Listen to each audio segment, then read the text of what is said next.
Hey there, soup can stalkers. My name is Zeke Freak, and I'm wondering who the fuck was Greg Orion, and why do we follow his calendar? Joining me today are my usual cohorts, Kevin, who's kind of like a crow, and that he's just smart enough to fool you into thinking he's sentient, but really, he's just trying to steal the shiny objects in your pocket. And Ceridan, who will undoubtedly become obsessed with gardening in his old age. And together, we're going to figure out whatever happened to those hideous three-armed mutants they used to film the hot dog commercials with. Welcome to the Baka Gaijin show. Okay, first of all, I love gardening. Yeah.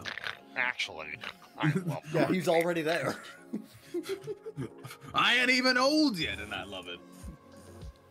I feel old. gardening is effing kino. Yeah. Also, Zeke, happy last podcast in our 20s. Oh, right. Yeah. Mm-hmm. Yeah. We turned 30 on Wednesday. Yeah. It's all downhill from here. We're gonna have very strange guests, increasingly. Hopefully not too strange. I like to keep a. I'm thinking like MLM salesman level. I don't know about that one, Chief. I don't know. I don't know. I turned 30 But in like yeah, a week. he's We'll not see. sure about that. But what I am sure about is the sponsor of this episode. This powder that does something. Ingest it and see what happens. How much did they pay you to say all that? Like 24 cents? I'm not allowed to disclose this. Man, not even a full quarter.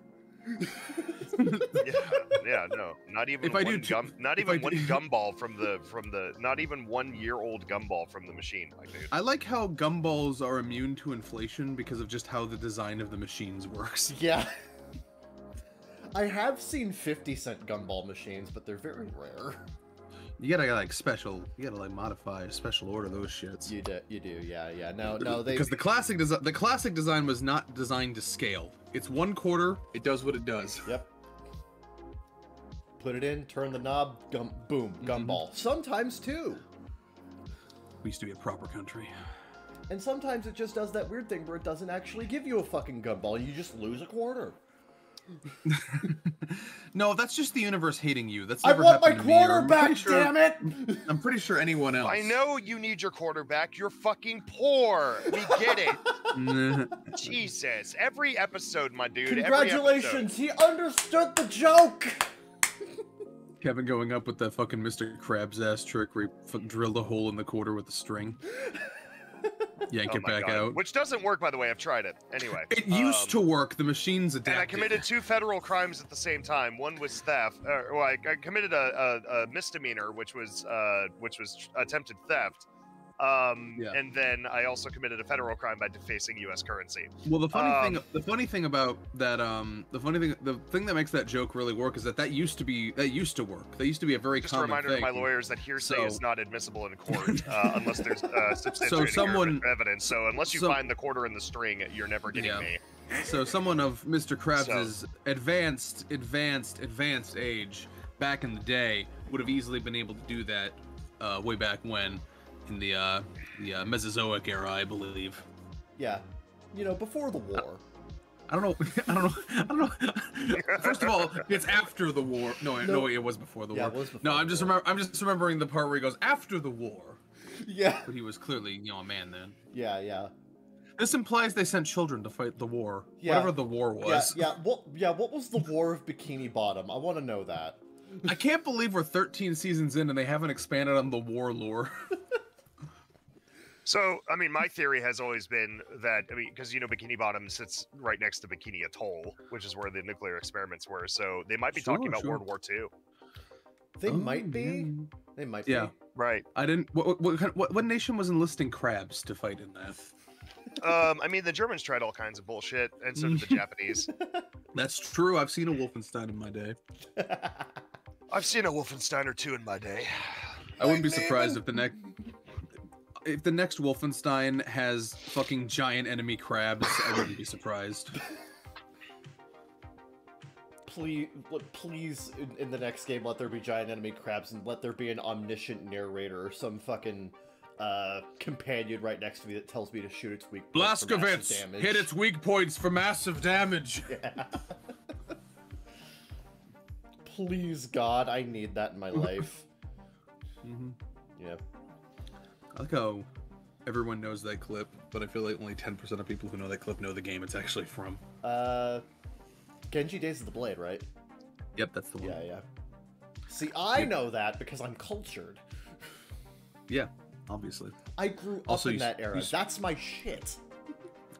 Yeah, it's that, and not the 10,000 hours you have on TV tropes. No, I remember the presentation. I do. You were there. You were there, Gandalf. I was there 3,000 years ago. Yep. Don't cite the deep magics to me, witch. That's a different thing, is what that is. It is. Yes, it is. I'm aware. Reference wars. See, I'm see. I did the thing where it's like you're referencing something you grew up with, and I'm referencing something I grew up with. So. Oh, you were a good Christian boy. You read fucking. I read Narnia. Lewis. Yeah. No, yeah. My uncle had all of the Narnia books in like that fucking like box set collection from the 1980s. It's yeah. Oh yeah. I read the shit out of those. What was so special about the silver chair anyway? I always wonder why the book was called that. I'm gonna be honest, I don't remember the silver chair very much. That's probably the one that I remember the least. I think you're a bad Christian then. Some people would say that, and they might be right. You fail religion. They might be right. I mean, St. Peter will still let you in, but he's gonna give you the stink eye. Like, this motherfucker doesn't even know the significance of the silver chair. Yeah, he's just like, I don't know about that one, Chief, and I'm like, this doesn't look like I care. I have orders to bring you in, but I just want you to know you're a fake fan. And you'd be like, of Narnia? And he's like, no, of God. It's like, sorry, Pete. Like, come on, man. Nobody's perfect. You think anyone has dealt with more Karens than St. Peter? Oh, Garen fucking T. That's why he's a saint. That's why he's a saint. Yeah, that sounds like a Tim and Eric sketch waiting to happen. You guys talk for a minute. I'll be right back. Okay. Restroom thing. Okay. You guys can talk. Right. Fair enough. Yeah, they're making him scrub it with a toothbrush now. You know, you could have done this before the episode, but you decided to be a bitch. Anyway, I don't understand. They fucking they make you clean the bathroom with a toothbrush, but that takes longer. But then they lambast you for taking longer. But you gave me the toothbrush. See, I feel like that's the point. Like, it's less to. Are you suggesting that the cruelty is the point, and they just don't want to? They don't care about the cleanliness of their bathroom? Yeah. No, it's to teach you. But they plan on eating off of it later. No, they said they wanted the floor so clean they could eat off. No, that they could eat off of it, not that they would eat off of it. Oh, so they base their entire life around hypotheticals? Sounds a little You're getting it! You're understanding the concept! Sounds a little unhealthy is what I'm saying, you know? No, yeah, if there's anything that I've learned, it's that a lot of those fucking, like, types of people run their entire life based off of hypotheticals, not shit that they'll actually do. Do you think, like, that's ever happened to a real person? Do you think a real person has ever been told to clean a bathroom with a toothbrush? Yes. Or is that just a thing cartoons invented? No, I guarantee you that's actually happened before. In fact, I think Who has that happened to? In fact, I think I actually knew a couple of people who were like in their 60s or 70s who had that happen to them when they were like a kid and they were in reform school or some shit. Back when they used to literally clean out your mouth with soap if you said a swear word. Oh yeah. Is that less cleanly or more cleanly? I don't quite remember. I don't quite remember, but like I do know that. What are the ethics and ramifications of soap eating? I do know that there were some older versions of like older bars of soap that actually had like a chemical in it that was genuinely hazardous to your health. So like Sure. Because that was such a common like punishment to just put a bar of soap in a kid's mouth. They actually had to reformulate the bars of soap to remove that shit because kids were getting sick. Oh yeah. That's why they took the lead out of pencils too. That is true. Yeah. No, yeah. You know, it'd be really gross if someone like they used, like instead of like a bar of soap, they like clean it out with like hand sanitizer. That would taste nasty. Oh, that fucking taste.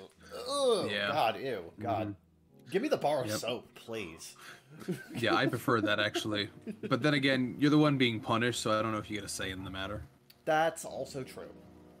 Mm-hmm, yeah. Welcome back, Sarah, and we're talking about old people punishments. Yeah, we're talking about the old-timey punishment of you were a bad child, so you have to put a bar of soap in your mouth.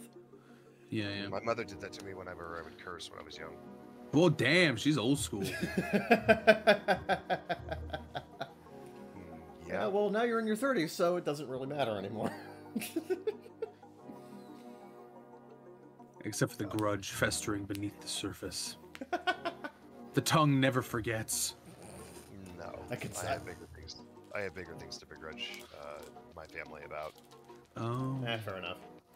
Same. That sounds less comedic. Let's not get into Actually, that. my family's lovely, except for like one little splinter cell of it. No, yeah, dude. Dude, your family is like almost like comparative to like my family. Your family is like the fucking ideal. It's like everybody likes each other and everyone's nice and helps each other. Meanwhile, my family's like, fuck you, I got mine. Also, I'm racist. I don't even. I stopped listening at a certain point. What's going on here? I don't know. My life sucks anyway. Yeah, well, we knew that. No, yeah, that is. How's it been sucking? How's it been sucking recently? Not quite as. Honestly, my life's been pretty good the last couple of weeks. Wow, what a whiplash! You can't just scream, declare to the heavens, "My life sucks," and then talk about how much it hasn't sucked recently. No, my life, as a collective thing, you know, right, an accumulative experience has sucked. Yeah. Yes. Recently, it's been fine though. Okay. See, that's kind of the thing about, you know, life. It's a cumulative experience. Anyway, I've been told it finds a way. Life do be finding a way, though. Yeah. Mm-hmm. You know how nice my life has been. I fucking no life. I did fucking no lifing yesterday. I just played video games all fucking day. Yeah. Good. You sound like that's. You say that like that's a bad thing. Like, I feel like everybody aspires. I'm saying it's a good thing. I was gonna say, I feel like everybody aspires to be that person that can actually just take a day off and do nothing but like play video games in the comfort of their home. Yeah, no. So I feel like I feel like in that regard you're winning, my dude. No, yeah, that's well, why it's been good lately. Kevin is a master of making good things sound bad and bad things sound good. How did I make it sound bad? I literally prefaced it with. I literally prefaced it with, "This is how it's been good lately." It's a tonal thing. It's a vibes check. I don't know. It's not. It's more art than science. God, I am terrible at this. Can we just get to the part where you gush over yeast for 5 minutes? Sure, E8 is fucking amazing and I love it. God, holy shit. Okay. Yeah, okay. 6 years after losing my save data on the Vita version, I remember. In fact, longtime listeners, you might have complained about that on the podcast at some point. Yeah, no. 6 years after losing my save data, literally like 5 hours from the end of the game. And mind you, this is like a 45-hour game if you're trying to get the true ending. Like, 5 hours from the end of the game, I lose my fucking save, and I have no backups, so, like, I'm guessing this is one of those typical RPGs that take 3,000 or 300 hours to get through, if you're taking it at a reasonable pace. He just said 45. Yeah, it's like a... Might as well be 300. Cool. My statement stands. Yeah, no, E8's actually, like... Nah, come on, 15 minutes is like 2 hours. Yeah, seriously. It feels like it when you're playing a JRPG. I'm just reminded of the fucking Foster's clip where Blue keeps putting shit off, and he's like, "Oh, come on, a week is like 24 hours is like a whole week. Oh, come on, 2 hours is like 24 hours. Oh, come on, 15 minutes is like 2 hours." You remember far more about that show than I do. Yeah. That's not me ragging on you. That's just kind of a compliment. Yeah, people hate Blue, but like, I don't know, he's funny. I don't know. It's hot in Topeka. It's hot in Topeka. God. Anyway, no. As far as like JRPGs go, Ys is like the Ys franchise in general is like refreshingly brisk in terms of its pace. And Ys 8's no different. Like, it's a 45-hour game, but, like, it's a very densely packed game in terms of, like, moving you from one plot beat to another, rewarding exploration, giving you, like, rewarding side content to do. It's a very, very, like, well-paced experience. Also, the story is, like, Ys games are not really known for their story, and yet this is the game where everyone's like, oh yeah, the story's really good, and I get why. I was crying for the last 2 hours of that game. Sure. Yeah. Good stuff, good stuff. I'm sure you can't say anything about it, though, because it'll be a spoiler alert! It's super fucking spoilery, but, like, I highly recommend playing it. It's such a fucking good experience. That said, when I fucking mentioned, on another server that I beat the game, someone immediately launched into, oh yeah, this is my favorite Falcom game until I played the Trails series, and I'm like, look, here's the thing. Here's the thing. I got into East because it's easy to get into, okay? Like, that was easy. Most of the games in this series function as a self-contained narrative. There are exceptions, but broadly speaking, the games are self-contained. Trails isn't. Well, I feel like, yeah, I know, but I feel like that's why Trails fans are so into it, is because they've put literally 1,500 hours between like 6 different games into it. Oh yeah, no, I get that. It's on like Saga number 3, and it itself is a spin-off of something else that also was like a fucking trilogy of trilogies. Oh yeah, so, Trails itself is spun off from Legend of Heroes, which is like a whole thing, and that's spun off from Xanadu. Yeah. Oh yeah, no. This is like, it's like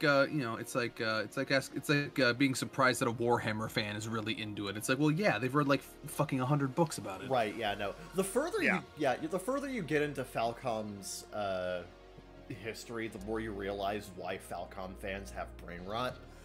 Yeah. No. Makes sense to me.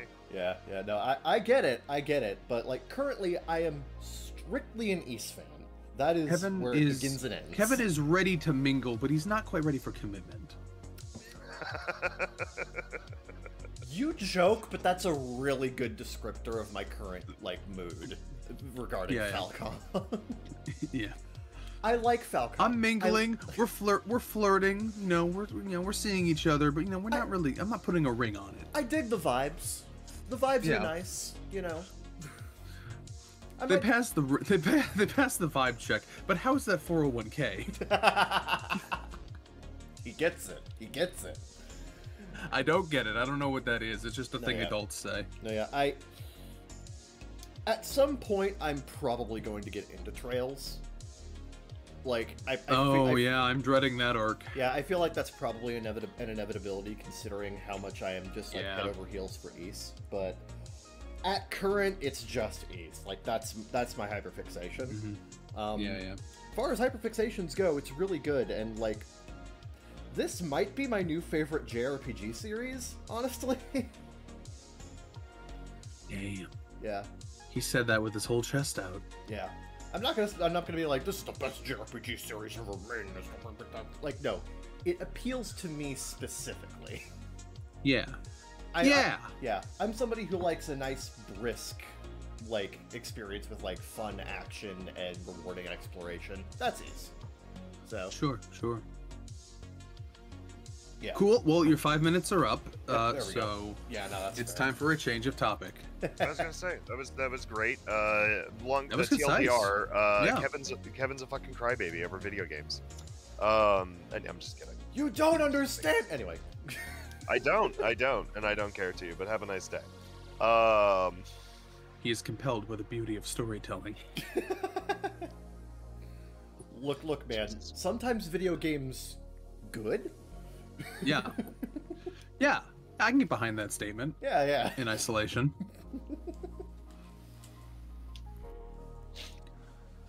That's been your entire past week, though. So it really has been. I've been like hardcore no-lifing that game. Yeah. Yeah, we've noticed. Discord has noticed. Yeah.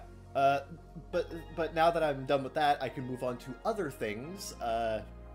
Tomorrow I'm planning on going over to Sheridan's house so that I can play Halo 5 and also help him move boxes. We're still on for that, in right? that order. Yeah, we're still on for that. Okay. Yeah, absolutely. Halo 5 is an experience. I think it has exceptionally good gameplay, and the campaign has great level design with lots of little hidden Easter eggs and hidden special weapons. You can actually get some of the multiplayer Fiesta weapons if you are willing to look at the nooks and crannies of different levels. Like there's lots of little secrets in the campaign. The story is utter chaos. Yeah. And I don't mean that in a good way. I don't mean that like in a Devil May Cry way. I mean that in a. He means that in a Devil May Cry 2 way. I mean that in a Metal Gear Rising Revengeance way, but less funny and more just tragic. See, yeah. The storytelling in Revengeance is not great, but damn, it's funny. Yeah. From what I know, it's an endless fountain of memes. Yeah, from what I know though, Halo 5 Guardians just. It's basically just, damn 343, you live like this. I mean, yeah, I can't really disagree with that statement. It was a different time. We were different people. We elected Trump. We did? What? What the fuck? Well, not us specifically. We as a nation. Yeah, as a collective society. Yeah. Anyway. I'm just saying 2015, different time. Yeah. Oh god, that was 2015. Shit. Yeah, remember how old we are? Yeah, We're getting old. No, I'm just surprised it took that long for Halo Infinite to come out. Jeez. Well, Halo Infinite itself is almost 3 years old, so. Okay, now I'm feeling old. Yeah. That's all it took. I started playing Infinite when it launched! Fuck! Day one! Damn. And you stuck with it all this time. You're an ideal consumer. I took breaks. You are an ideal consumer. Yeah. I look at that boy and I think, damn, that boy knows how to consume. I mean, Infinite's got good gameplay. It's a fun multiplayer. Look, experience. you don't need to justify Infinite to us. I was gonna say, like, just playing at home, Halo Infinite has great gameplay. Just a really temperamental, I guess is the term I'll use, temperamental matchmaking system, and the server ping issues need to really be solved. But other than that, like, yeah, it's kind of like if you handed a matchmaking system to like Angelica, you know, kind of like that. Yeah. Angelica of Rugrats fame? Yeah, the very same. I wasn't aware there was another one. Miss Pickles. Ms. Pickles. Anyway, I've been up to things. What have you been up to? Me, Bender. You've been on a bender? Okay, no, I don't. No, I don't drink. Okay. I am that thing I forget how to pronounce every time it comes up in conversation. I mean, don't worry. Teetolator? Totalitarian. Okay. See, that's it. I'm a totalitarian. My Austrian wife just calls it, being straight edge, but whatever. Yeah, well, Aaron Hansen calls it teething or teethering or tethering or something, whatever the fuck it is. I don't remember how to say it. Tithering? Anyway, I don't know. No, that's when you give money to the church. and they drink like nobody's business. That's true. They love wine. Yeah, they love fucking wine. They can't get enough of the blood of Christ. It's in my veins. I love the blood of Christ, Charlie. I love the blood of Christ. It was in his veins. Now it's in my veins. We have the same veins. We're like brothers, only closer. Damn, that Christ got a lot of blood. They're still bottling it to this day. What the fuck is this conversation we're having right now? Anyway. Yeah, they even give his blood to children. It's fantastic. In small doses. In small doses, you know, yes. Yeah, microdosing on blood. It's fine. Look, all I'm saying is that I wish I could get a government a government variant give children alcohol. I mean, what?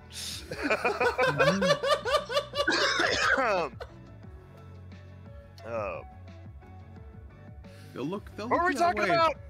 We're talking about how the government will look. Because I want to talk about anything except what I just said right now. We're talking about how the government will always look the other way as long as you own enough stained glass windows.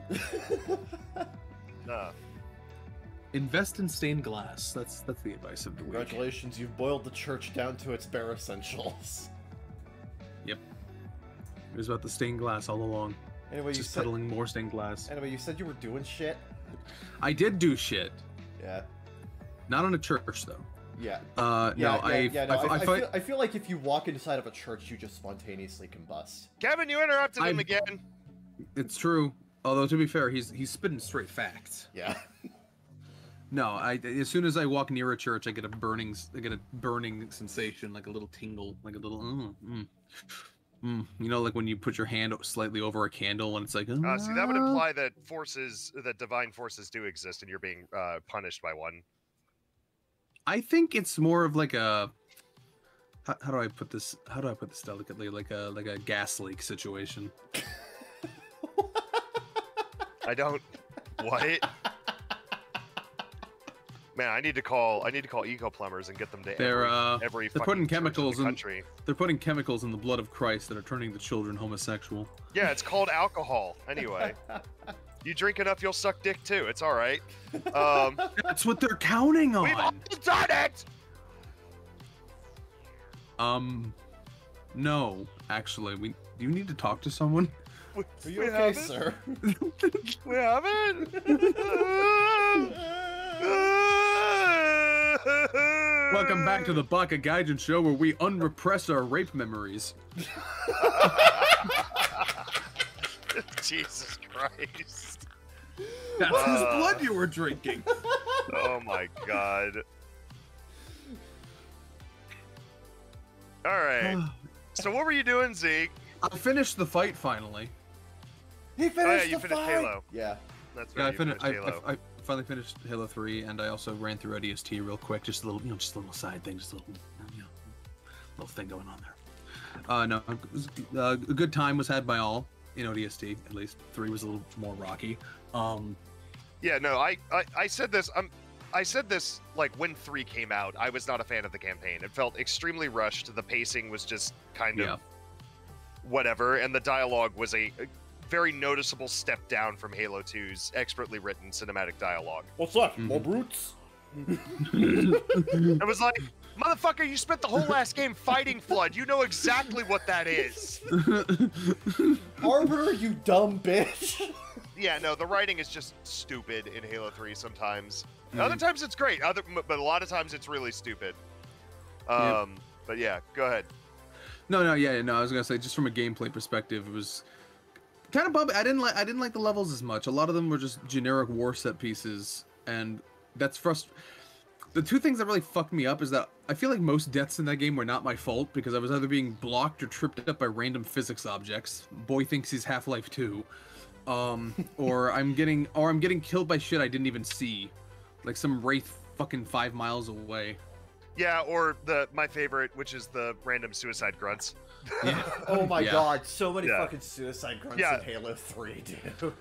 Yeah, 9/11 happened, and jihads were like the topic on every news station. So they were like, Bungie was like, inspiration. Yeah, you just hear this high pitched fucker chattering behind you, and you're like, what the fuck, boom. Yeah. Yeah. No, ODST was more streamlined. It was a bit more fun. Oh yeah. And didn't get fucked up by physics objects at all, really. The physics were toned down. No, that was fun. I'm not jumping straight into Reach yet. I actually started playing Turbo Overkill. I want something. Oh, I've heard that game is amazing. I've heard it's really fun. Yeah, it's the chainsaw leg one for anyone who didn't know. Yeah. Yeah, I played like 4 levels of that last night. It's really fun.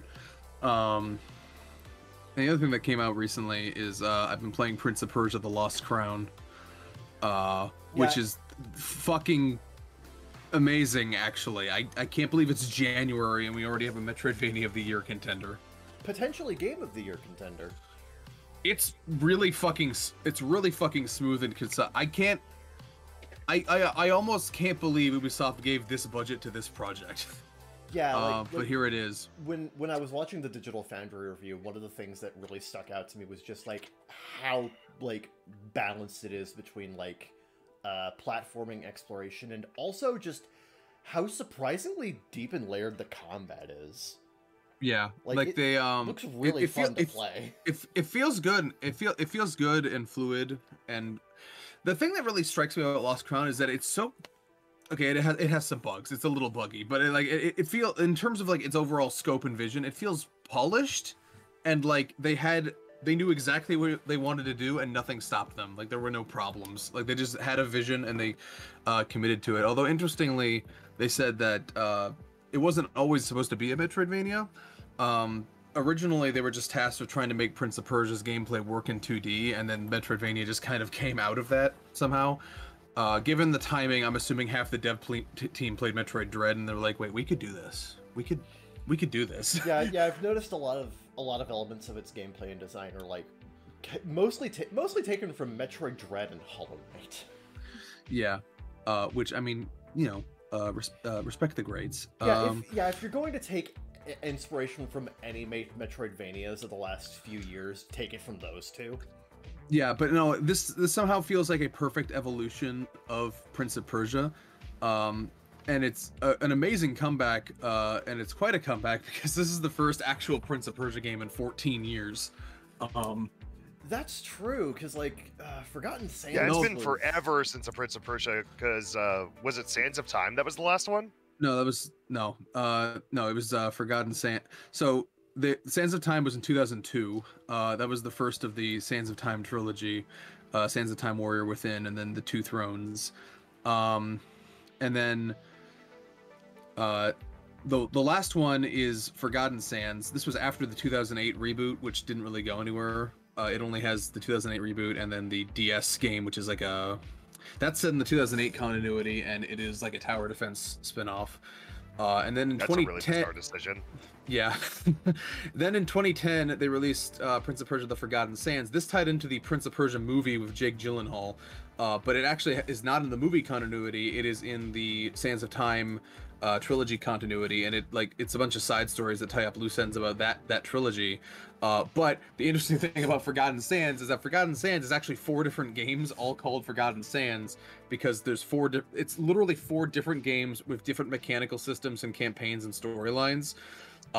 Which is really interesting. There's the 360/PC/PS3 version. That's the main one everyone knows. Then there's a Wii game that's also called Forgotten Sands that has completely different gimmick and storyline. Then there's a PSP game that is completely different and has a completely different storyline.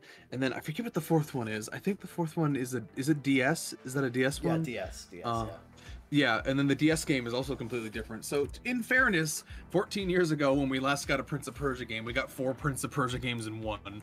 So maybe they were just tired. Nah, the real answer is that Assassin's Creed happened. But, yeah. But no, this is an amazing return to form. They really do like, guys, they really do like historical figure games, Mr. Ubisoft. Remember, this game was made by a multicultural team. Yeah. That is true. That is true. Actually, this game actually has an authentic Farsi dub with Farsi actors, which I thought was really neat. I'm not playing it, but I can see the appeal. When was the last time you've heard of a game having a Farsi dub? Never. Yeah, exactly. I'm sure they exist, but I haven't heard of them. Yeah, that's actually really cool. Oh yeah, I love that they did that just for the sake of like, accuracy. That's really cool. Yeah, just to be authentic. I can't wait for the rise of Persian weebs being like, actually the only authentic way to play The Lost Crown is with the Farsi dub. Some people are gonna do that. They're gonna do that. Some people are always like that. No, I'm really impressed so far with its systems and its just overall polish. And it's a real Metroidvania's Metroidvania with the upgrades you can find, and the map so far. I am concerned by how far to the right I can scroll on the map screen. Okay.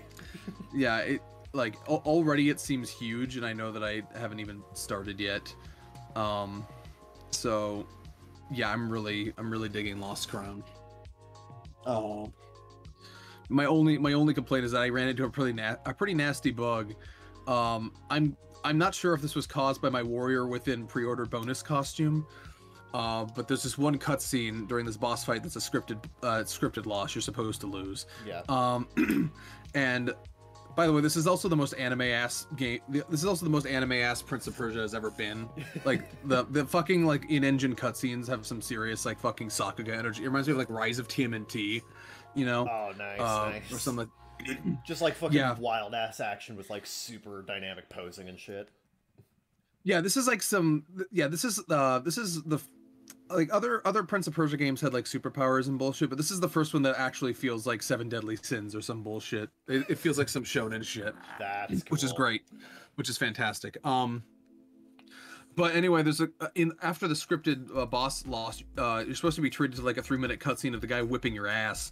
Unfortunately, I don't know if it was caused by my Warrior Within pre-order bonus costume or my character just dying in the wrong place where the game didn't expect. But the camera stayed completely still on the bridge while all this was happening, and they're using a lot of dynamic camera angles to like show all these sorts of things. So it would I'd hear all the audio as it was happening, but then the models would just zoom in and out of the frame, and then like weapons would like different models and shit would just be frozen in place, and I'd see effects clearly not from the angle they were meant to be seen from. So I had to reload a save, and just as a precaution, I switched back to the default costume because I thought maybe that caused it, and it worked the second time. But yeah, that was really funny. So still some bugs, but mostly. Welcome to Boundary Break, where we basically take the camera out anywhere we want. That's what it felt like. It felt like I was boundary breaking the cutscene. Yeah, but otherwise, fantastic. I'm really looking forward to playing more of that.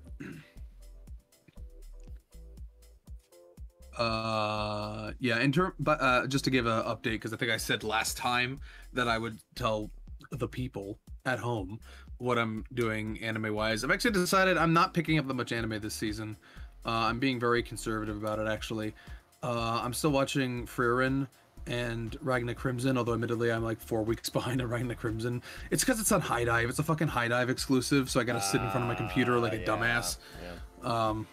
Yeah, it's one of those situations. Sometimes I get lazy with High Dive. But anyway, I'm watching those two, and then the only new show I picked up was Sengoku Yoko, which is a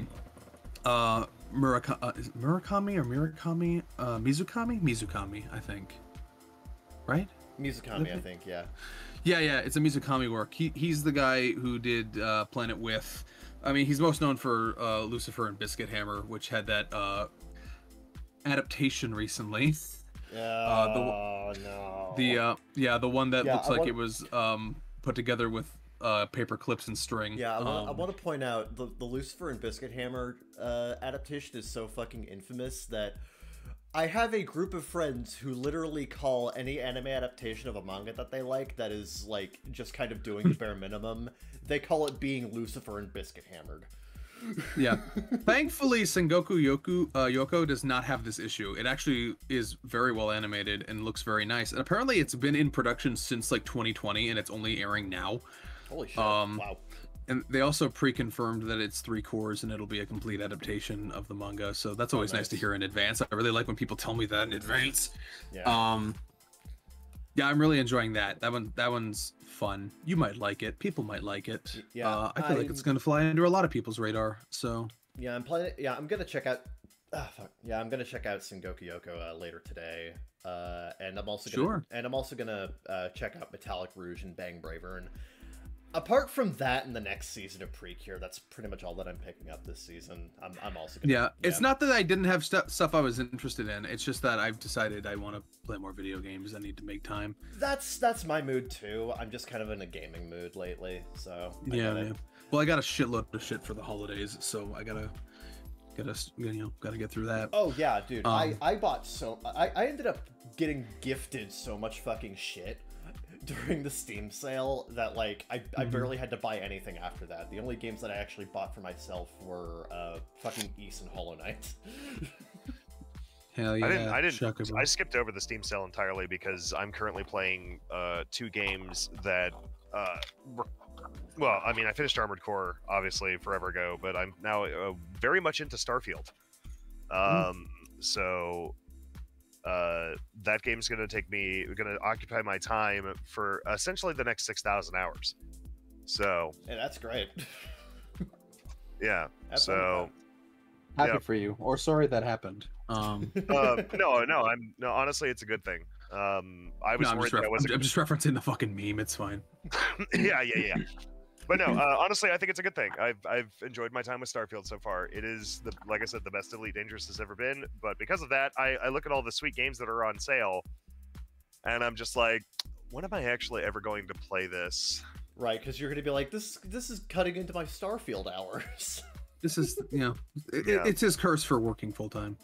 I was gonna say it's the best. Well, I mean, it's also a perfect game to come down That's also true. off of work with. Like, you just come off of like a 10-hour shift or whatever, and then you just come home and sit down and you turn on Space Game and you fly around and pew lasers for like a couple hours and then go to bed. It's really funny that you say that because I had that realization when I was playing Far Cry 5, where I was like, I know exactly why these games succeed.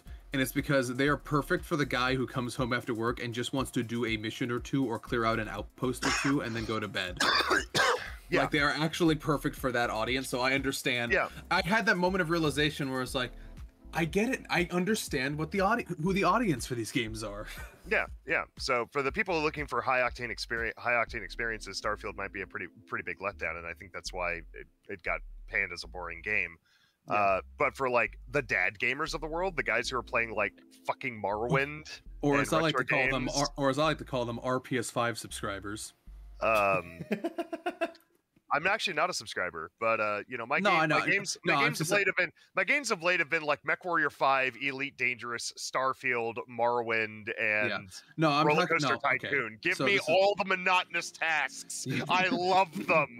Give me more monotonous tasks. Oh god damn. I love them. I am not looking forward to Ceridan's fucking SnowRunner arc. When he becomes a truck sim guy. No, I probably will never pick up Truck Simulator. That is a little too. I mean, at least I get to shoot shit in Starfield. I get to stab shit in Morrowind. I get to shoot shit in. But just think about the Elite logistics Dangerous. of. But just think about the logistics of getting a truck through a mud-ridden route. I mean, no, that sounds irritating. I'll leave that to my favorite squirrel VTuber. By the way, Kevin, sidebar. Yes. Did you see Risu's birthday merch includes a trucker hat? Oh my god. I absolutely bought that the second I saw it. Of course you fucking did. You've been struck by a truck. Ow! Wow! Yeah, Risu's a big fan of Euro Truck Simulator. She's been playing the shit out of that. I don't know why. God. But to be it's fair, she makes it fun. She makes it fun. Well, she's got her stream set up to a place where she's got bobbleheads rocking back and she's using OBS to put like bobblehead animations on like her thing, and then she's got bags of chips hanging from the ceiling. And yeah, she does. It's fucking wild, man. Like, I've never seen someone get so into a fucking Euro Truck Simulator game. But anyway, yeah, I don't think Euro Truck Simulator is ever a game I could play. The only hardcore sim game I've ever actually enjoyed is like Elite Dangerous. Because again, space travel, pew lasers, like that shit I can get behind. What we're saying is the makers of MudRunner and SnowRunner need to make Space Runner, and then you'll be all on board. I mean, I do a lot of space trucking and mining in that game. So that's like something that is very similar to what you're talking about. It's basically just building a ship with a big cargo hold and running supplies back and forth between two places. Get on it, SnowRunner devs. You know what SnowRunner you must devs. do. If you can make an immersive sim, if you can make Space Trucker, of course, they could make like Desert Bus, but instead of and you have to follow the cosmic speed limit. Space you bus. can make like it takes eight actual light years to finish. Yeah, exactly. You can only move at the speed of light. They haven't developed grav drive, so you have to travel between two star systems, and it takes approximately 45 years per trip. Someone tell Penn and Teller they got to get on this. Yeah. Yeah. That's a good idea. Yep. So, once you get past the Kuiper belt of the first system, there's no radio anymore. So there's just we're just a silence good idea. is We're a good idea factory. That's what we are. Okay. Define good here. It's an idea. I don't know how good it is. That's a semantic issue. I'm not gonna get into. In anime news, the trailer for the new Demon Slayer arc will be releasing in February of 2024. Cool. Ooh. So hopefully did they announce an announcement for an announcement? Yes, they did. You know Japan. Japan loves that shit. They do. That's true. They're a big fan. Oh, yeah, they love Atlas fans know that better than anything else. They love key arts, which are all just people standing in front of an explosive background, and they love that shit because that builds hype question mark. I know you do, and it confuses me. I'm like, show me a fucking trailer. Show me some substance. You can do anything. I'm appreciating the beauty of people standing in front of a mountain. Yeah, exactly. It's like people standing in front of a mountain or an explosion. But they look so cool standing in front of a mountain. I just don't understand. And then you see I don't understand. Why do people get hyped over key arts? They tell you nothing. They tell you nothing. They tell you They use visual language to communicate. You see the main guy standing in front of a mountain, and then the environment's all moody, and then you see the antagonist's face luring over the mountain, like, oh, ooh, I'm watching you, I'm gonna get you. And they're like, we are full of determination and bravado, and we will defeat the bad guy. I could have assumed all of those things about the show. The key art changes nothing. You're talking about the most generic premise for an anime ever. Like, key art's not even nothing. Key art's a useless waste of time. You are talking about Demon Slayer. What the fuck are you talking about? I am talking about they are going to release a trailer, which I actually care about. The art itself, I don't give a shit about. It's fucking Tanjiro. I feel like trailers are just as formulaic as posters. Japanese ones especially. It's 3 minutes of it's 20 seconds of epic music followed by 3 minutes of pop song.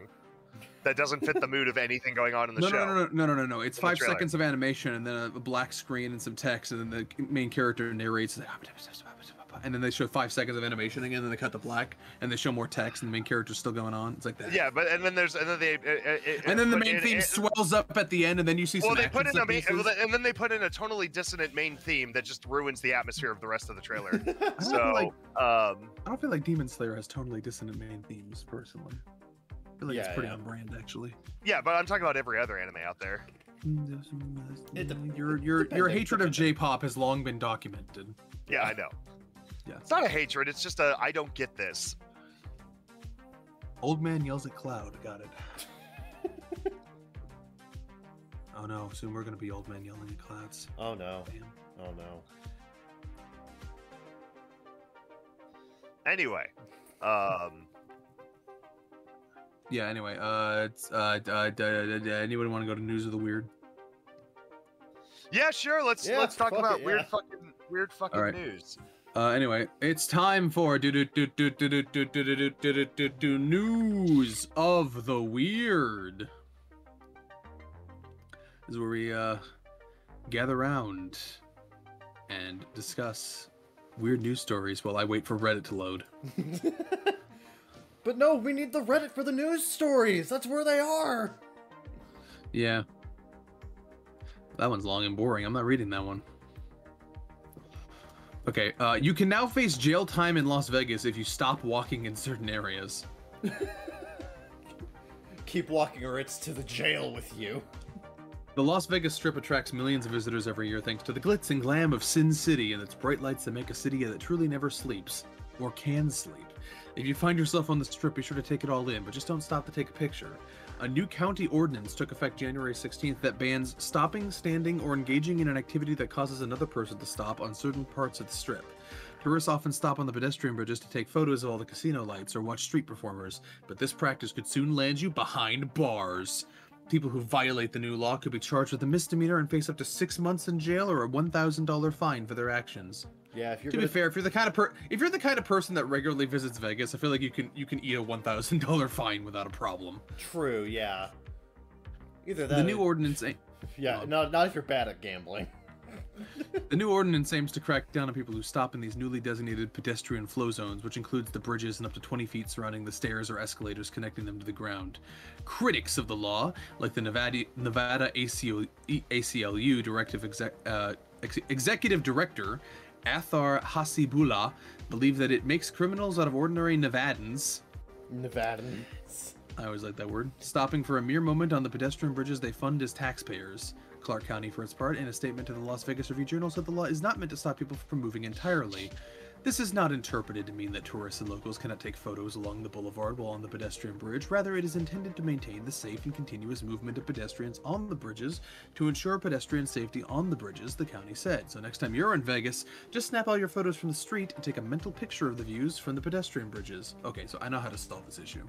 Turn all of these streets into flat escalators like they have at airports and just keep people moving. There you go. There you go. There you go. Now they have to move. They have to move, or they have to hilariously run backwards on the escalator, which is also funny. So either way, win-win. My point is, you can't just put a giant fuck-off spear in the city and then expect people to not stop and take pictures of it. Yeah. If you're gonna be taking fucking pictures, you better be very good at taking pictures while walking, bitch. You know how iconic the sphere already is? There's a cameo of the sphere in the Vegas map in the finals. Oh, really? It's like way in the background because the map actually takes place on like Fremont Street. But you can actually see that from you mean they put it in very similar to how they put the fucking Sky Needle in Cats and Dogs 3 in every fucking overview shot. Yeah, sweet Cats and Dogs 3 Pause Unite reference, bro. Okay. Quote unquote sweet reference? No, it's just a reference, please. There's nothing sweet about that movie. Nice, bland, flavorless Cats and Dogs 3 Pause Unite reference, bro. That's better. Okay. Truly the steamed broccoli of movies. Yes. Anyway, in other news, flight turns around after drunk passenger bites plane crew. A plane bound for the U.S. was forced to turn around after a passenger said to be drunk allegedly bit a member of the flight crew. The assailant, a 55-year-old man, is an American national and was heavily drunk on the flight, according to All Nippon Airways (ANA) spokesman, the South China Morning Post said. A total of 159 passengers were on board at the time and were forced to return to Haneda Airport in Tokyo. The flight was bound for Seattle. The man, quote, doesn't recall at all the alleged incidents on the flight after taking a sleeping pill, according to a report by Japanese broadcaster TBS. Very familiar with them. The crew member was slightly injured after their arm was bitten. I really hope that doesn't happen to me. I'm not sure that's worth turning a whole ass flight around. How far were they? Let me see. How far were they? Unless he no. I feel like even if you bit the pilot, like what are you doing there? How did you get to the pilot? Was it the pilot? I don't think it was the pilot. Okay, they just go on about incidents of unruly behavior of some IATA reports. Whatever. Point is, dude bit a dude. Dude bit a dude. Shit's crazy. They turned a whole ass plane around. It feels like an extreme overreaction in my opinion. You guys ready to hear about India again? Oh God, again? They're always up to some shit. All India pregnant job service Indian men conned by impregnating women scam. What? What? As cyber scams go, this one is rather unique. In early December, Mangesh Kumar, name changed to protect the innocent, was scrolling on Facebook when he came across a video from the, quote, All India Pregnant Job Service and decided to check it out. Who sees All India Pregnant Job Service and goes, yippee, yeah, that's for me. Sign me the fuck up. The job sounded too good to be true. Money, and lots of it in return for getting a woman pregnant. It was, of course, too good to be true. So far, the 33-year-old, who earns 15,000 rupees, or about $180 per month, working for a wedding party decoration company, has already lost 16,000 rupees to fraudsters, and they are asking for more. But Mangesh, from the northern Indian state of Bihar, is not the only person to fall for this scam. Deputy Superintendent of Police Kalyan Anand, I'm gonna have to if I'm gonna cover more India stories, I gotta get better at pronouncing Indian names. Yes, you do. Who heads the cyber cell in Bihar's Nawada district, told the BBC There were hundreds of victims of an elaborate con where gullible men were lured to part with their cash on the promise of a huge payday and a night in a hotel with a childless woman.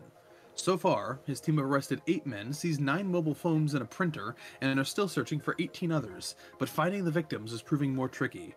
The gang has been active for a year, and we believe they have conned hundreds of people, but no one so far has come forward to complain, possibly because of shame. Yeah, nobody wants to be the guy who has to admit, yeah, I got scammed because they told me I could get a lot of money for getting a woman pregnant. Nobody wants to admit that. That's these guys are fucking geniuses. The best scams are ones people are too ashamed to admit they fell for. Yeah. Holy shit, the BBC has managed to speak to 2 of the victims. One said he lost 799 rupees. I don't know what happened to the 1 extra, but anyway, he didn't want to discuss details. Mangesh was much more forthcoming, and over the course of several phone calls revealed how he'd fell prey to the scammers.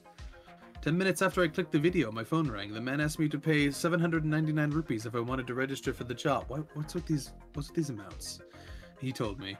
Oh my god, you gotta see this fucking agreement. Oh god. You've gotta see the contract he was given. I'm putting it in lobby chat. This is the contract he saw that made him go, yeah, this looks legit. I'll sign up for this. Oh my god, no. Okay, hold on. Baby birth agreement, pregnancy verification form, 24/7 service, notary. 18+ only, notary. 18+ only. Nice stock photo of a baby, so you know it's real. Oh my god, no. The caller, Mangesh calls him Sandeep, sir. No, I mean, to be fair, this is like your average Indian workmanship, I would not, like, if it's Indian, you know it's quality. This is like a fucking 4chan ass meme edit of a contract. This is so bad. The caller, who Mangesh calls Sandeep, sir, told him that he would be working for a company in Mumbai, and that once he had signed up, he would be sent details of the woman he would have to impregnate. They offered him 500,000 rupees, almost 3 years' wages, just to have sex with the woman, and promised a further reward of 800,000 rupees if she conceived. I am a poor man. I desperately needed money, so I believed them. That's true. He's making less than me. The father of 2 young boys told me, "Oh man, India's kind of a shithole, huh?" Just a bit. Over the next couple of weeks, Mangesh was asked to fork out more than 16,000 rupees, 2,550 rupees to obtain some sort of court documents, 1,500 as a safety deposit, and 7,998 rupees as a goods and services tax on the money he was going to get. Why is the tax twice as much as the safety deposit? That would have been my 4th question. He has shared all the receipts and fake court papers with me. The official-looking document has his name and carries the official-looking document. I'm sorry. Official-looking... Are we looking at the same document? What does the BBC consider an official-looking document? Has his name and carries his photograph along with that of the man in the police uniform. In big capital letters on top, it says baby birth agreement, and the fine print reads pregnancy verification form. The signature at the end of the document resembles one used by U.S. talk show host Oprah Winfrey. I didn't even notice that part. Wait, hold on. But yeah. Hold on. Oh my god, it does! It Winfrey. says Oprah Winfrey! No! No! Oprah! What are you doing here? Why are there just 2 random photos also of, like, some Indian hillbilly in the top and some Indian cop? No, right that's below the it? guy. That's the guy. That's the guy who got scammed. Yeah, his face is blurred to protect the shameful. Good fucking god. The scammers kept him interested by sending him photos of, quote, 7-8 women and asking him to choose the one he would most like to impregnate. They said they would book a hotel room in town where I lived and I would meet the woman there, he said. When Mangesh kept asking for the promised money, they sent him a receipt saying they had credited his bank account with 512,400 rupees, but the money was on hold and we paid after he paid 12,600 as an income tax. Yeah, that's how income tax works. You pay it before you get money. Yeah. Clearly. By then, Mangesh says he had lost an entire month's salary and told them that he couldn't pay anymore and asked for a refund. But Sandeep sir refused, and when I got angry, he told me that since my bank account showed a credit of 500,000 rupees, income tax authorities would raid my house and arrest me. I am a poor laborer. I'd lost a month's pay and I didn't want to get tangled in any criminal case. I was so afraid that I switched off my phone for 10 days. I switched it back on only a few days ago. He told me, adding that he initially also took me to be part of the scammers gang. He thought the BBC was in on it. According to the DS, I guess I understand why he'd be paranoid after this, but Jesus Christ, it's the BBC. According to DSP the men behind the scam are educated, some even graduates. They know how to work mobile phones, laptops, and printers. The BBC has low opinions of the average Indian, I'm noticing. The victims, on the other hand, are from all over India, and most have little education. Mangesh says it didn't strike him that this could be a con because Sandeep Sir had sent him copies of his identity cards, including one that identified him as an Indian Army soldier. He also believed that the display photo on the caller's WhatsApp showing an attractive foreign woman cradling a newborn in her arms was genuine. You tell me how you cannot believe that photo, he asks. I cannot believe that photo. I can't believe it's butter. I can go to google.com and search for stock photo of foreign woman cradling newborn in arms and make that my profile picture, and suddenly I'm the most believable scam in the internet. The problem is, cyber law expert Pavan Dugal explains that people in India are by and large very trusting and rarely do independent verification of information on the internet, bolstered by an overconfidence in their safety. Judging by the number of India stories I'm reading, yes, that is all true. That does happen. I didn't even need to be a cyber law expert to tell you that. However, the methodology of the scam in Nawada, he says, is very novel. The scammers lured them with promise of free money and free sex, which is a deadly combination. In situations like these, prudence often takes a backseat. Lethal. But with the advent of COVID-19, when cellular and net banking became the norm, Mr. Dougal says the golden age of cybercrime began and warns that it will go on for decades. As cyber criminals come up with newer, innovative, more customized offerings, India will have to work harder to protect people like Mangesh from falling prey to scammers. You want to talk about a culture that wasn't ready for the internet? Yeah. I didn't realize that it was only with the advent of COVID-19. Most of these people were living, like, this is not to be rude, but, like, most of these people were living in huts, like, 75 years ago.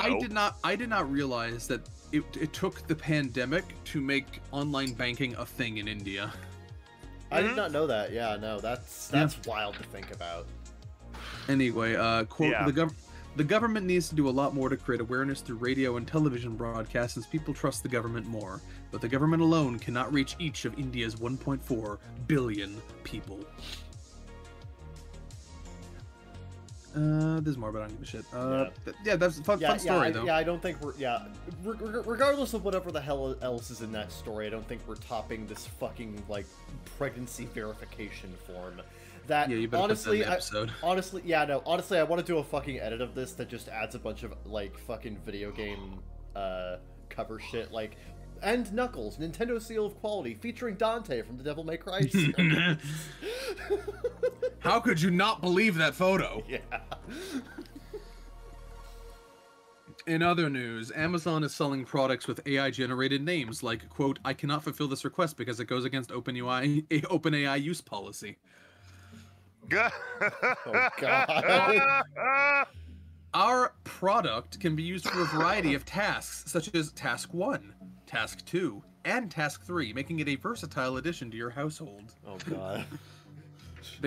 I gotta show you this as well. It is literally an Amazon listing where the product name is, I'm sorry, I cannot fulfill this request. It goes against OpenAI use policy. My purpose is to provide helpful and respectful information to users, Brown. Look, it's no secret that Amazon is filled to the brim with dubiously sourced products, from exploding microwaves to smoke detectors that don't even detect smoke. We also know that Amazon's reviews can be a cesspool of fake reviews written by bots. But this latest product, a cute dresser with a natural finish and 3 functional drawers, takes the cake. Just look at the official name of the product listing. God. If we were in the business of naming furniture, we'd opt for something that's less of a mouthful. The listing also claims it has 2 drawers when the picture clearly shows it as having 3. The admittedly hilarious product listing suggests companies are hastily using ChatGPT to whip up entire product descriptions, including the names, without any degree of proofreading, in a likely a failed attempt to optimize them for search engines and boost their discoverability.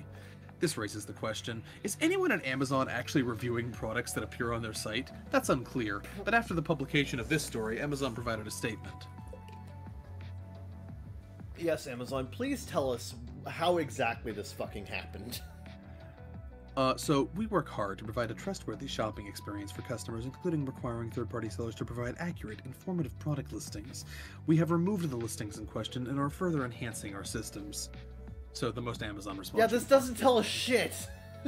OpenAI's uber-popular chatbot, nice use of the word uber-popular, has already flooded the internet, resulting in AI content forums to an endless stream of posts on X, formerly Twitter. Thanks, futurism.com. Yeah. I actually have a friend who's like a fact checker for like a major news publication, and they say that every single time they have to reference Twitter, they have to call it X in parentheses, formerly Twitter. That regurgitates the same notification about requests going against OpenAI's use policy or some close derivative of that phrase. And it's not just a single product on Amazon. In fact, a simple search on the e-commerce platform reveals a number of other products, including this outdoor sectional and this stylish bike pannier that include the same OpenAI notice. I apologize, but I cannot complete this task as it requires using trademarked brand names, which goes against OpenAI use policy, reads the product description of what appears to be a piece of polyurethane hose. Hold on, I could post that one too. Okay. 2311, baby, woo! Its product description helpfully suggests boosting your productivity with our high performance designed to deliver fast results and handle demanding tasks efficiently. It's a hose! Reminds you we're talking about a hose. I like how it still has its dimensions at the end, so its actual name is, I apologize, but I cannot complete this task. It requires the trademark brand names, which goes against OpenAI use policies. Is there anything else I can assist you with? 10 millimeter by 3 meter. Wow, that reminds me of the time that that Elon Musk was told he couldn't build flamethrowers, so he built something called Not a Flamethrower. Yeah. And sold it, and it was a flamethrower. It was a flamethrower, yeah. What are you talking about? It's clearly not a flamethrower. It says so right there. Sure, right. The name says Not a Flamethrower. One particularly egregious not a flamethrower. One particularly egregious recliner chair by a brand called Kaleri notes in its name that, quote, I'm unable to assist with this request as it goes against OpenAI's use policy and encourages unethical behavior. That one also got posted. Oh God, please. A listing for one set of 6 outdoor chairs boasts that, quote, can be used for a variety of tasks such as Task 1, Task 2, and Task 3, making it a versatile addition to your household. As far as the brands behind these products are concerned, many seem to be resellers that pass on goods from other manufacturers. The vendor behind OpenAI Dresser, for instance, is called Phopius, one of many alphabet soup sellers on Amazon, and lists a variety of goods ranging from dashboard-mounted compasses for boats to corncob strippers and pelvic floor strengtheners. Corncob strippers? Corncob yeah. strippers. Okay. Yeah, for stripping the corn from the cob, Kevin. Right, Clearly, yeah, I don't know yeah. where did your mind go? Another seller with a cleverly AI-generated product listing sells an equally eclectic mix of outdoor gas converters and dental curing light meters. Given the sorry state of Amazon's marketplace, which has long been plagued by AI bot-generated reviews and cheap, potentially copyright-infringing knockoffs of popular products, this news does not come as much of a surprise.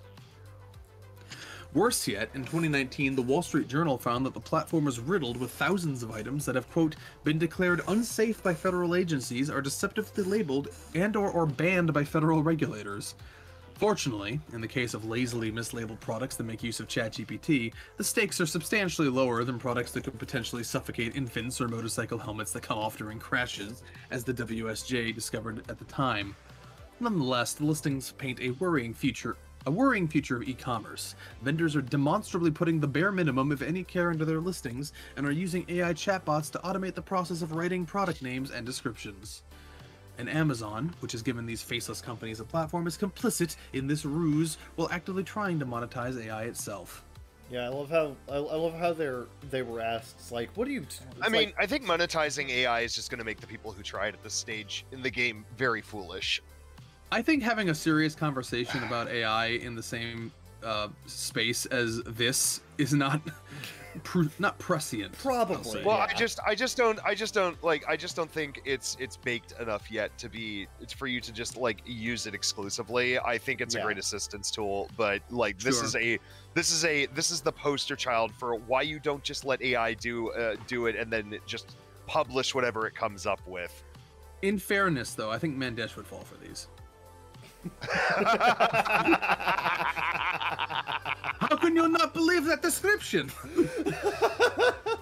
Right. It's foolproof.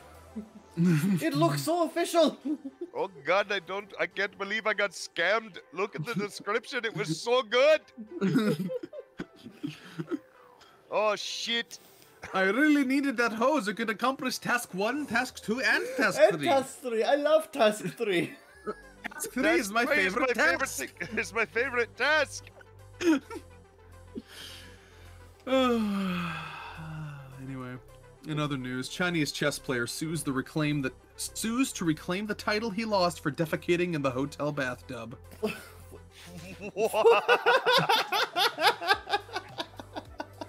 In Beijing, a competitor in Chinese chess has sued. I'm sorry, we're revoking your chess title because you shit in the public pool. A competitor in Chinese chess says he has sued the National Association in China for mental distress after he was stripped of a title for drinking alcohol and defecating in the bathtub of his hotel room at a recent competition.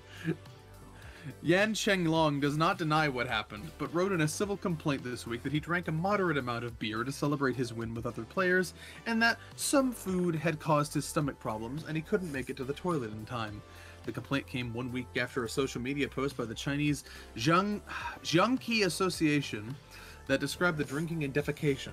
It said an investigation had found that Yan damaged hotel property, violated public order and good behavior, and had a negative impact on the tournament. You know his social credit score was deducted. Yeah, massively. Chinese chess, called Jiangqi in Chinese, is a traditional board game that remains popular, particularly among older people. Neighborhood residents play in parks and along sidewalks, often with small crowds gathered around to watch. Yan's complaint, which demands that the association apologize, restore his reputation in the media, somehow, and pay him 100,000 yuan, or 14 grand, in damages, was mailed to a court in central China's Henan province on Monday, according to a post on Yan's social media account. The post includes photos of the 6 pages of the complaint, with an envelope with an express mail sticker addressed to a court in central China's Henan province. Calls to the Chinese Jiangqi Association were not answered on Thursday and Friday. Man, they ghosted him. The Chess Association said in its post that it also had looked into reports that Yan had cheated during the tournament, but was unable to confirm them. That's where you're stopping the story? Yeah. Okay. For the record, fine. Yeah, for the record, you brought like Chinese checkers here, and that just reminds me that I was actually curious. No. Chinese checkers is a different game. This is Chinese chess. Okay, fair enough. But like this just reminds me of like the fucking Chinese checkers and how I was actually curious, like, if Chinese checkers was actually Chinese. It's not. It is. Mm-hmm.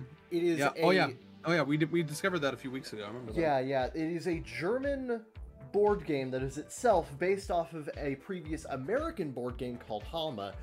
The German board game is called Sternhalma, and then it was imported back into America, and they decided to call it Chinese checkers for marketing reasons. So exotic. It's, oh my god, fucking shit. It's so exotic, we say, as we invented it. Literally, this board game went from America to Germany to America, and now we're calling it Chinese. What the fuck is happening? What the fuck? Globalism, my friend. Beautiful, beautiful globalism. Anyway. I'm gonna quickly look at this one just to see if it's worth a shit. It is not worth a shit. Anyway, that's been News of the Weird. Yeah. This has nothing to do with News of the Weird, but I wanted to point it out because I had it saved. But Halo Infinite is also getting its most significant update ever. They have apparently in the January 30th update build, they have switched from in the armor hall, it will no longer preload models of pieces. It has pre-rendered JPEGs now, so now it'll actually run well. Yay! Finally! Yeah, every single time I go into the fucking armor hall, it's like, it's constantly stuttering and shit, so like... Because it's loading full models for all the display pieces, but now they're just JPEGs, so Yeah. it'll hopefully run a lot better. Please, thank you. I'm so happy about that, actually. Mm-hmm. Finally, Yeah. they've saved the game. Yeah, really cool idea in theory to just, you know, have all the models visible, but unfortunately it runs like shit and it's a pain in the ass to scroll through. Yeah. Anyway, that's gonna do it for this segment. My voice is tired. Fair enough. We'll see you on the next segment of the Baka Show. Stay tuned.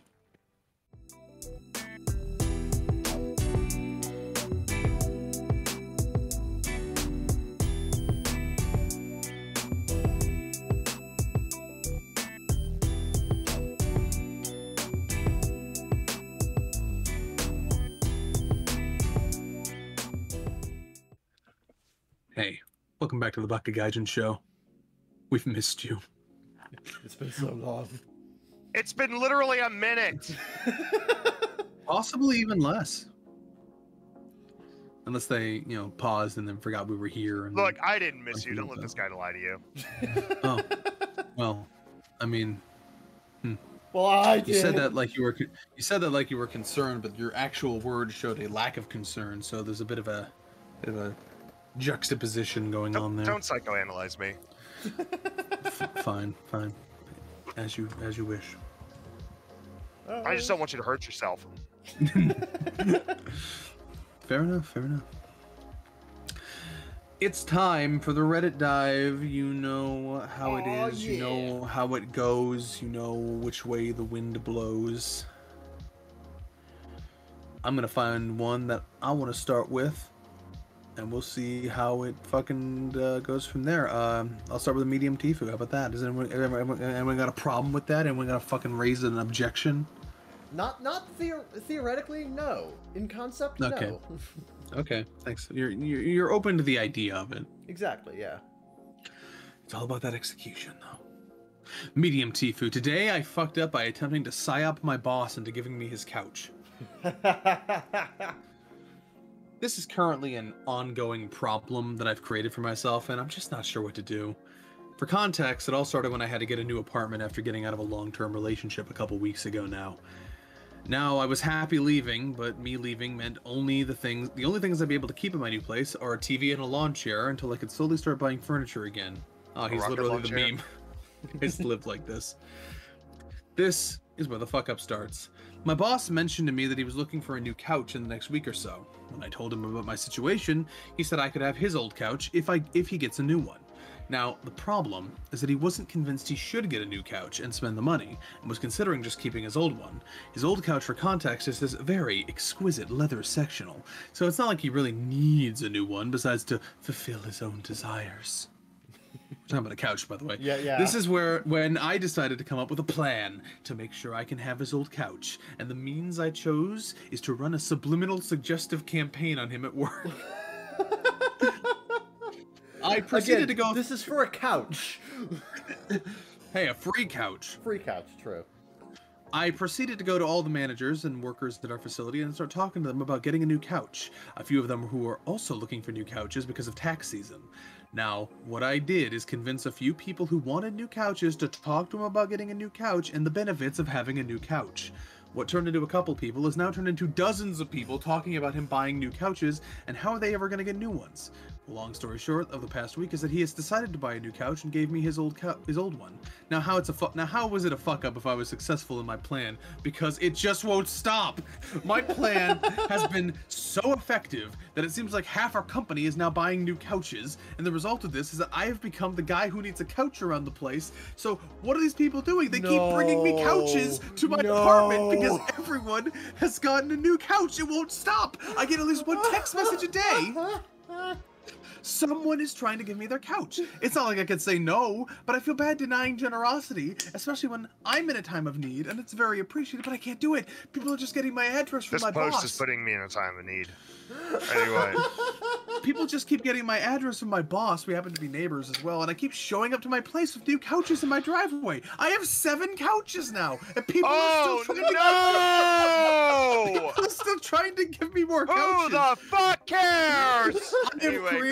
I have created a curse that I do not know how to break, and I must now live in an apartment with nothing but couches. Please tell me his username is like Lord Potato, Scion of the Couch.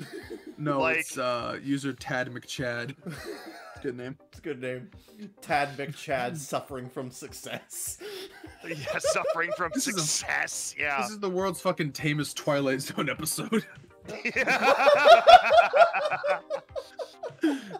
I wonder if the guy who wrote that show terrified himself by writing a dimension of infinitely respawning couches.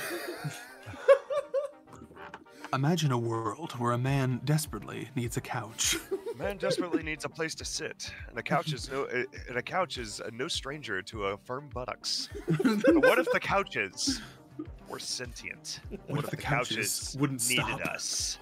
What if the couches wouldn't stop their hunger for firm asses? No. I think that's what's in the Beyond section of Bed Bath & Beyond.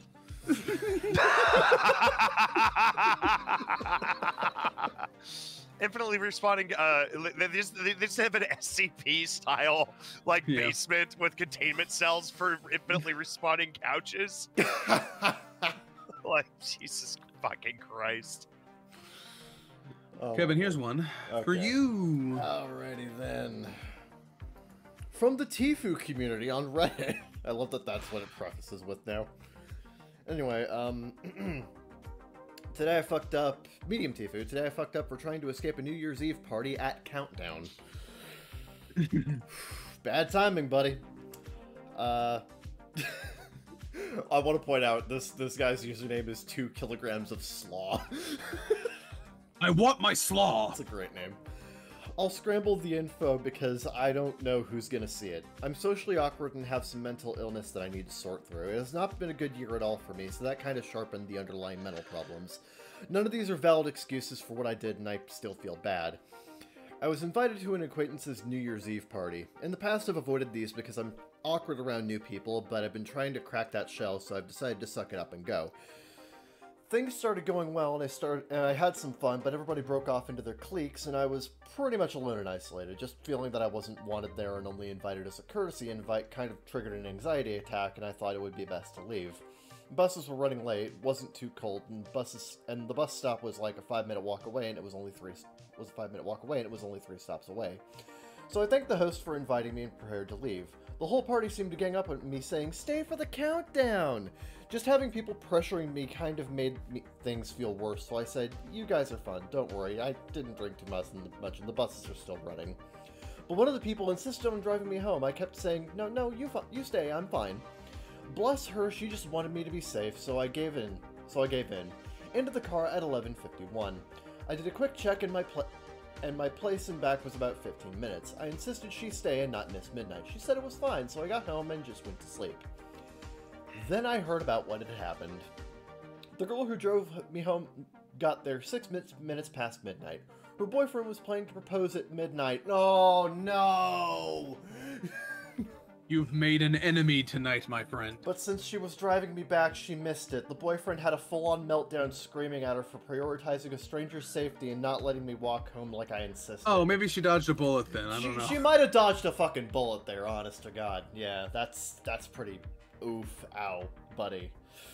I got her number from my acquaintance and apologized to her and the boyfriend. They accepted my apology and I heard they got engaged last week, but I still feel like shit.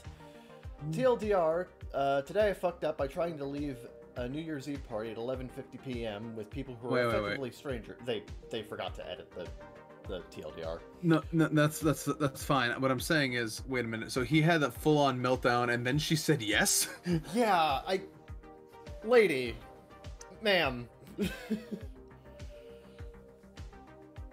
Yeah, yeah. Well, good luck on your marriage. Yeah, I love how top comment literally has the same fucking idea that we have. The boyfriend had a full-on meltdown screaming at her for prioritizing a stranger's safety. That poor girl's going to have a very sad marriage.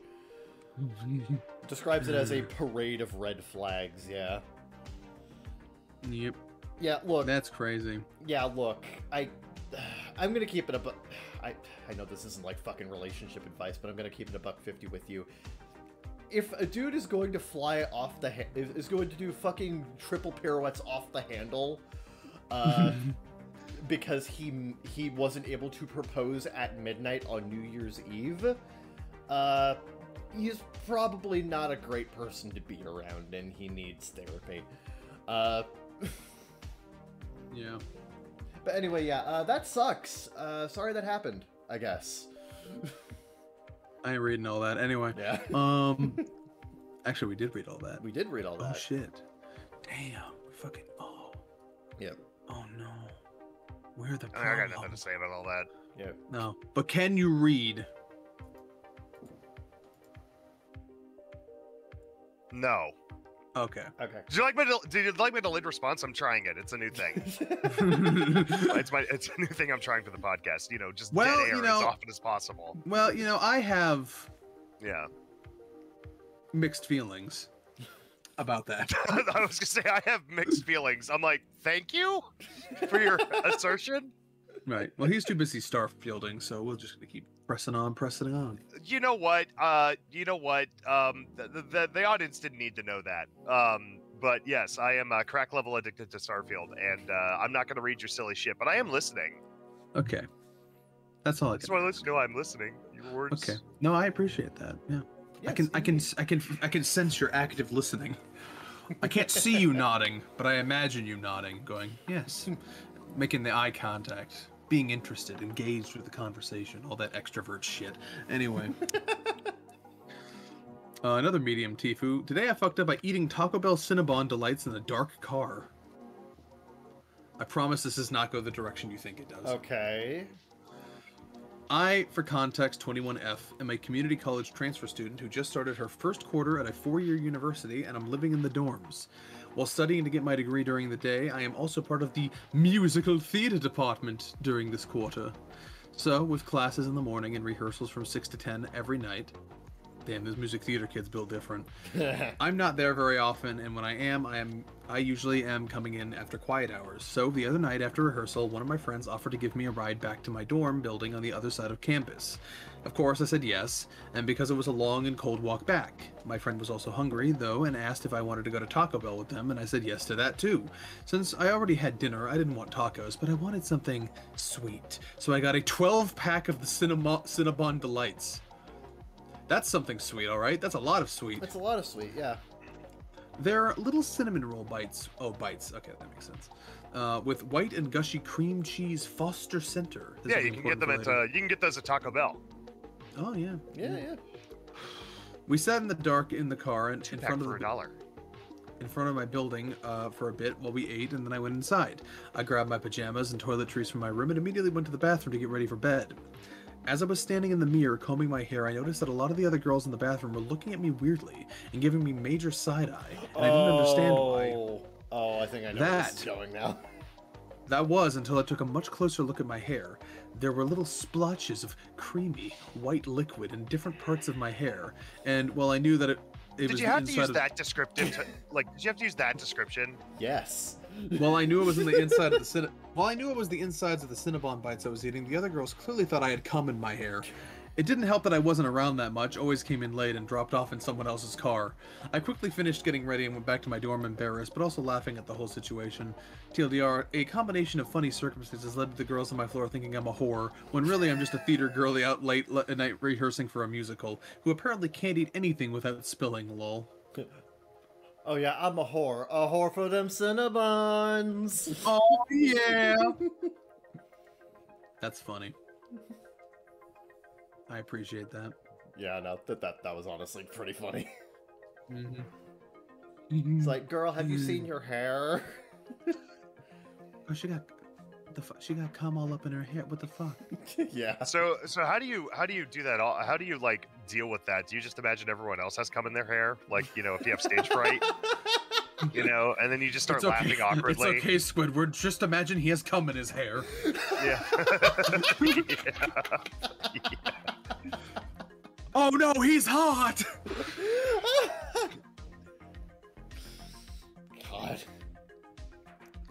God. Kevin, are you ready for the next one? I've been ready. He's ready. Alright. Am I the asshole for confiscating my son's money? I'm in a bit of a family predicament and could use some outside perspective. My son, who's 17, recently... That's what we're here for. Yep. My son, who's 17, recently won $1,500 by gambling online. Damn, he made out like a bandit.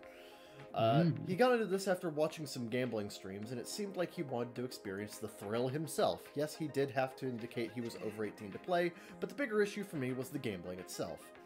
When I found out, Stake sent him a congratulatory email, which I saw he didn't come clean, I decided to step in as a parent. I chose to confiscate his winnings, not primarily because he lied about his age, but because I wanted to underscore the risk and potential addiction associated with gambling.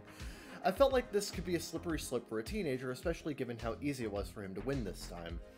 My wife, however, believes I overreacted. She thinks we should have talked to him about responsible behavior instead of just taking the money. She says this because he did stop gambling and self-excluded on his own volition. My son is, of course, upset as he feels like he won that money fair and square, but despite the age issues. He's been pretty cold towards me since. I'm second-guessing my decision now. Was I the asshole for taking away his winnings to make a point about the risks of gambling? Yes. Yes? Yeah. Yes. I understand. See, here's the thing. I understand the mindset. I don't agree with the actions. I think the thing is that it doesn't really send a clear message. All it says is that you're a douche. Yeah. You know? Yeah. This is something you need to have an actual talk about and not just demonstrate through action. Yeah, like, he's not going to understand the dangers of gambling just by you taking his fucking winnings away. You actually have to understand. You gotta make him understand what the actual, like, explain to him what the actual issues are with gambling. I'm not gonna say the preeminent thought in his mind is not gonna be, oh my, gambling is sure risky. I could lose it all. The thought on his mind is, wow, my dad's a fucking prick. Yeah, my parents fucking suck.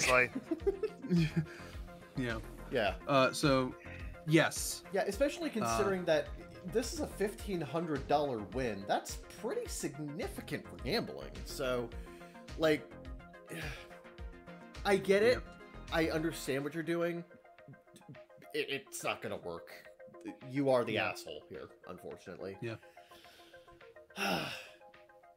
This is a consistent. The road to hell is paved in good intentions. Yeah, this is something that I see a lot with a lot of parents. They try to I understand what they try to do, you know, teach through actions, but they don't do it in ways that make they don't make the teaching actually clear to the kid, and the kid just ends up having a grudge later. Yeah, it's like, because they don't.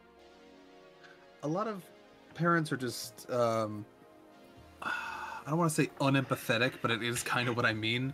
They don't think about how what they're doing will be perceived. Yeah. They think about it from their own logic and what they want to what they want out of the situation, and not how it'll actually come across. Yeah. Like that's kind of something you always have to keep in mind with your kid is like, how are they going to perceive this, and how are they going to understand what I'm trying to tell them? Yeah, because of I mean, totally. If the message of the punishment isn't perceived, then the punishment is nothing more than abuse. Yep. At that point. Pretty much. Yeah. Or it comes off as nothing more than abuse. And then it makes them not listen to you in the future. Yep. Yeah. I mean, I think we can all say that nothing makes a teenager want to listen to you more than stealing their money. Exactly. Yeah. So anyway, am I the asshole for not letting my 19M dad 52M track my phone? Am I the asshole for not letting my dad track my phone? Yes, that's correct. No. I got to college. Okay, go ahead. I go to college and live alone. Moved out last year. I was visiting my dad's family last night. My parents are divorced. After dinner, I went to my old room to get some stuff. After a while, my dad entered and told me to sit down and give him my phone. I thought he needed my phone to fix his own phone or something, don't question my thought process, and gave it to him. He installed some sort of tracker on my phone without saying anything, and I'm like, okay. He said he's doing it for my own safety. I told him I'm not okay with not that. The asshole. We argued a bit. Not the asshole. But I'm not done yet. Go ahead. And we argued for a bit, and with him telling me how dangerous it is out there, and he needed to know where I am and that I'm safe, and I was like, yeah, no, and got him to uninstall it. He was not happy about that. I double-checked to make sure he wasn't still tracking me. He watches the news a lot and listens to a lot of true crime podcasts, so I'm not surprised by this. But I'm an adult now, and I don't need my phone tracked. I went downstairs and jokingly told my stepmom about this. She got serious and told me I was in the wrong. He was just looking out for me, and I needed to cooperate for once for his own peace of mind. Am I the asshole for not letting my dad track my phone despite his concern for my safety? No. No. Okay. You literally explained why you are not the asshole in your first fucking line. I am 18. I am going to college. I live alone. Your dad has like no say here. I like this comment. How is a 52-year-old man going to save you because they know your rough location? It does not tell him whether you are or not in trouble. It does not teleport him to your location in the event of trouble. It doesn't magically make him 25 again, so he's getting his old ass teleported into an ass beating. He's just creepy and not dealing with his own paranoia, instead of having everyone else modify their behavior to appease his paranoia. Yeah, this is like a very super easy and obvious not the asshole thing. Also, your stepmom like needs to stop enabling him. Seems like the father's great of commitment. Anyway, 1, 2, 3, 4, 5, 6, 7.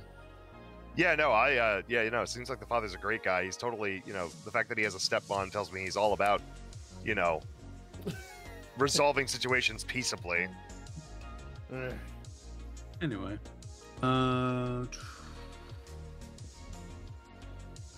okay. Kevin, you ready for the next one? Absolutely. Yep, here we go. All right. A lot of Idas today. Am I the asshole? I mean, we started with 3 Tifus. What are you talking about? True. Am I the asshole for telling my husband our son was gay? Whoa. Okay, I, 32F, caught my son, 15M, cuddling with his friend, 15M, while they were sleeping in their room. That's adorable. Anyway, I decided not to wake them up, and I discussed it with my husband, 34M, and the possibility that our son might be gay came up.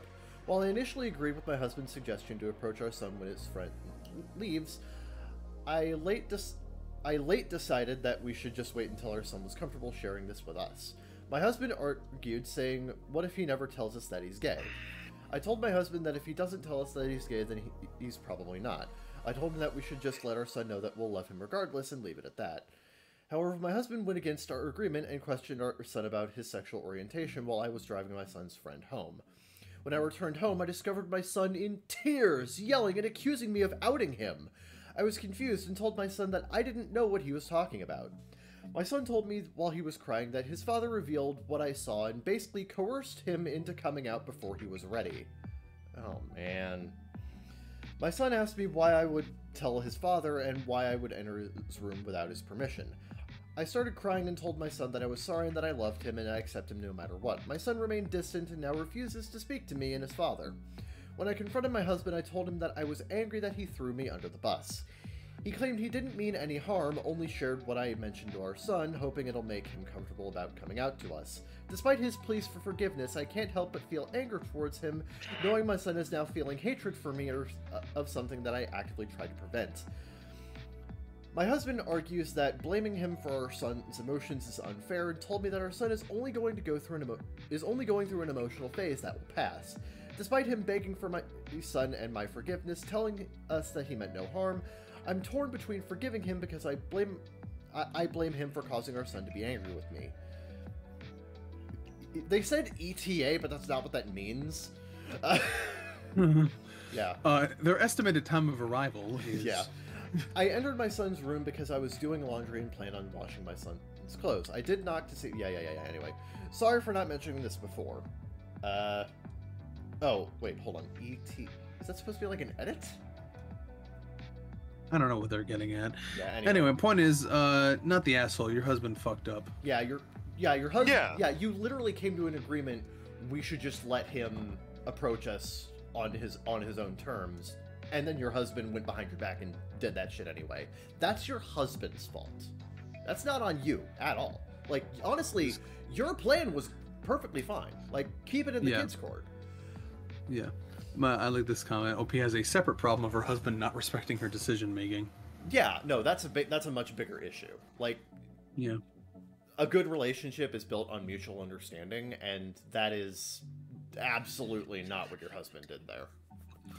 Yeah, so good luck with that. Yeah. Best of luck there. You're gonna need it. Mm-hmm. Not the asshole, but there may be one among you. They lurk among us. Yeah, let me be clear here. You're not the asshole. That's the thing about assholes that's so scary. They look just like us. You never know. They're hiding in plain sight. It could be any one of us. It could be you. It could be me.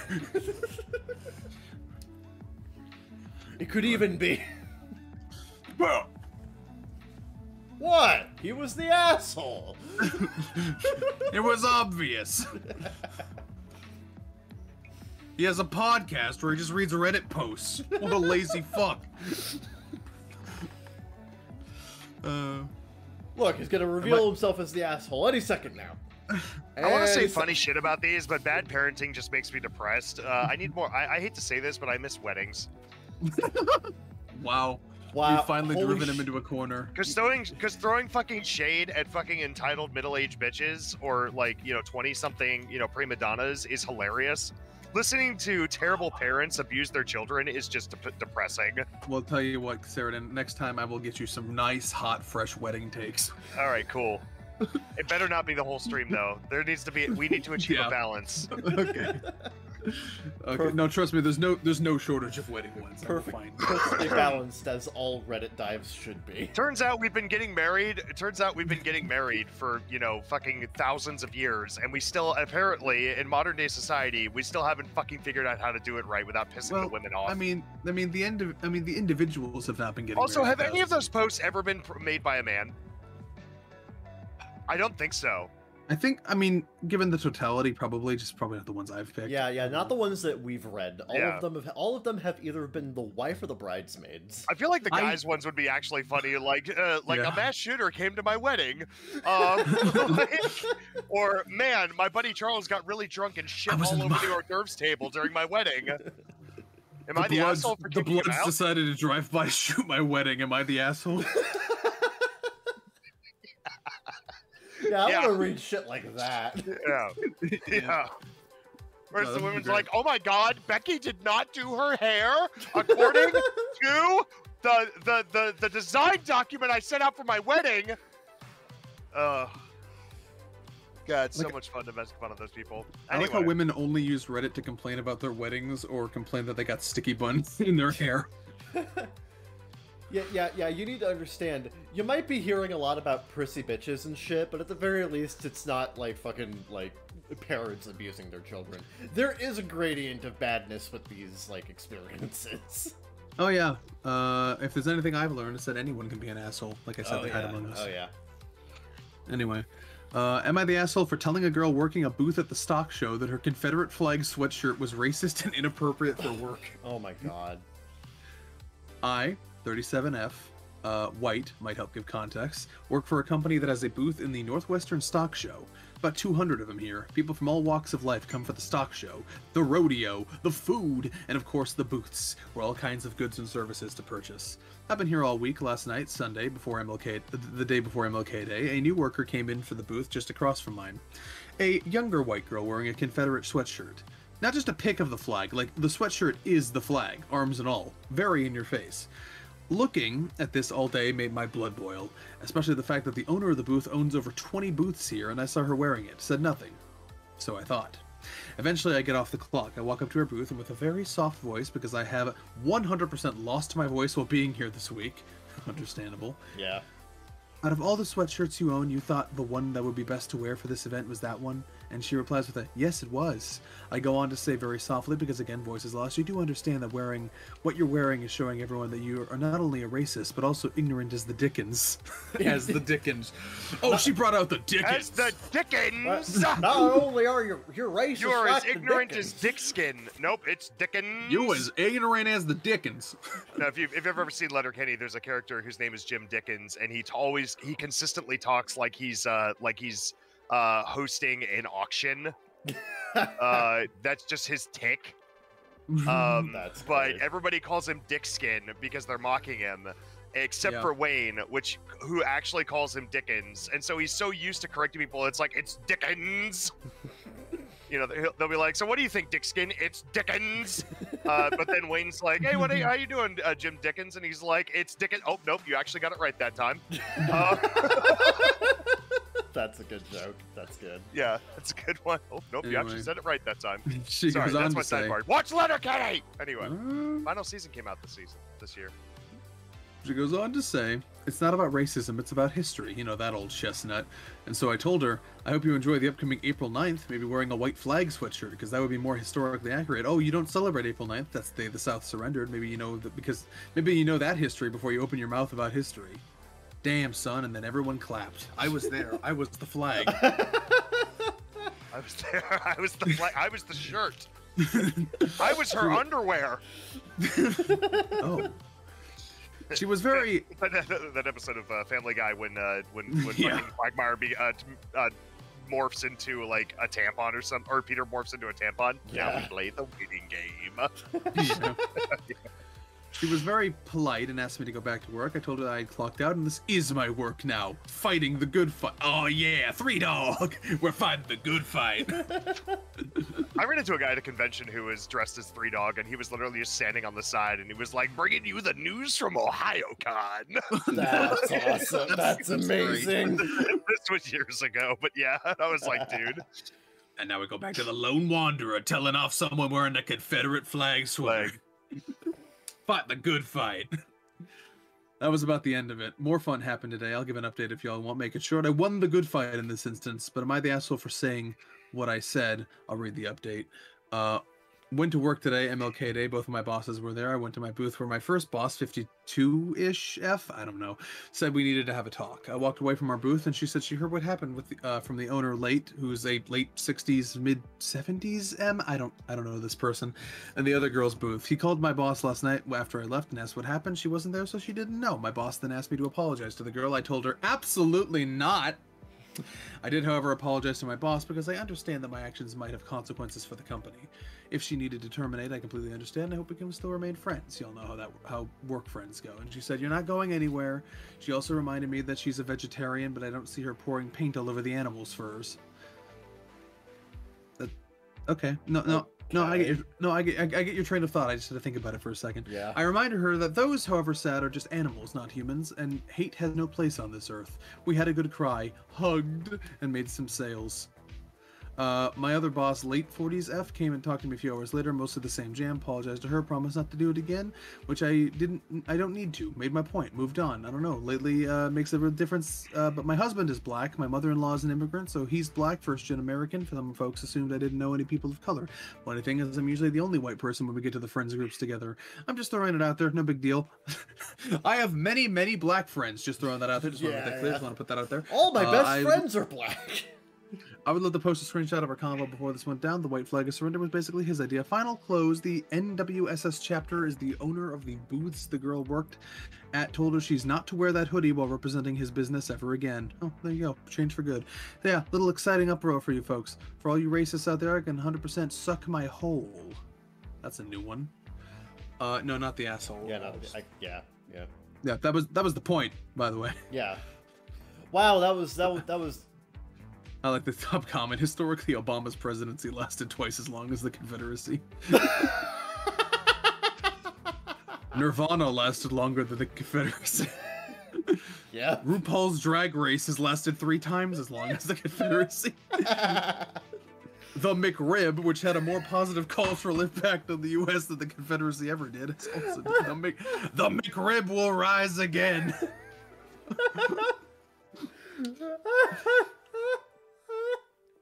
That's good. That's great. Yeah, no, I understand, remembering history, but if you're covered in flags and wearing t-shirt merch, that means you're a fan of that part of history. Yeah, I can't really see wearing a Confederate sweater I understand like appreciating Civil War history because it is a very, very defining moment in American history. Sure, if you had if you had like a Confederate uniform at home in like a glass case preserved, I get why that's history. If you're out there wearing a sweater with the Confederate flag design on it, that's an endorsement. Yeah, that's a bit much. Yeah, exactly. Yeah. That's an endorsement. That is an endorsement and a proof that you are a fan of that group, of that regime, of that group. Yeah. And it just opens yourself for all kinds of implications. So if you get dunked on for it, or if your boss tells you you're a fucking racist and you should take the damn shirt off, you brought that on yourself. Yeah, that's on you, buddy. You know what?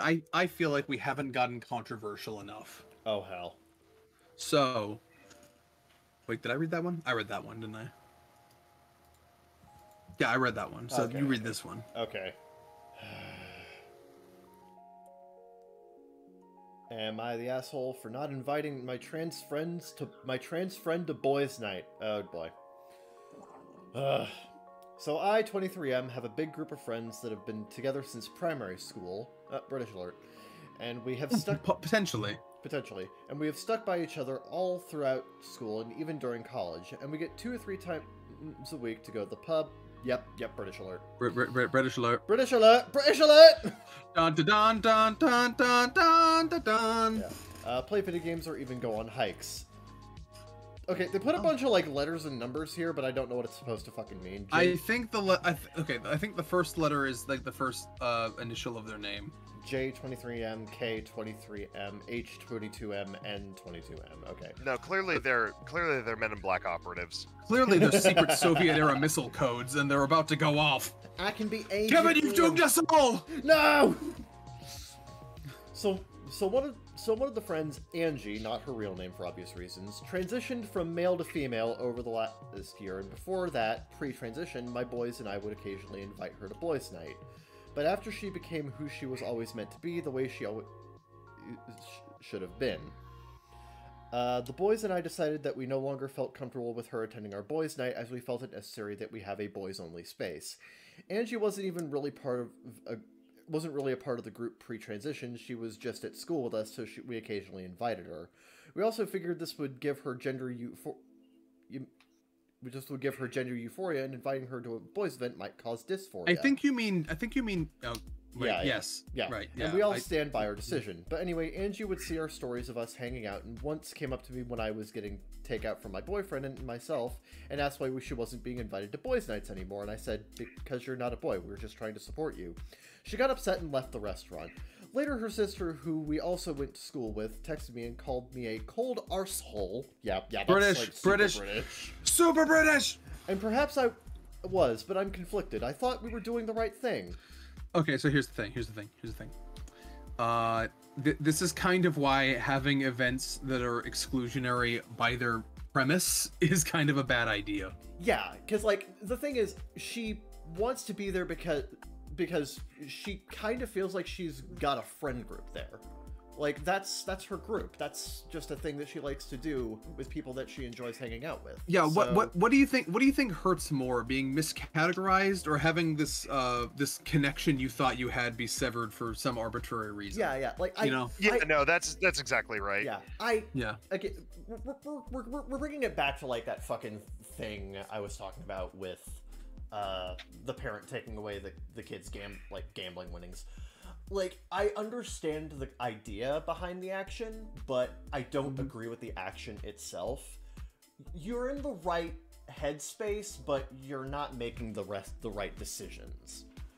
I don't even think they're in the right headspace, because I think what the idea of transitioning genders is to make them into a person that's more comfortable. Yeah.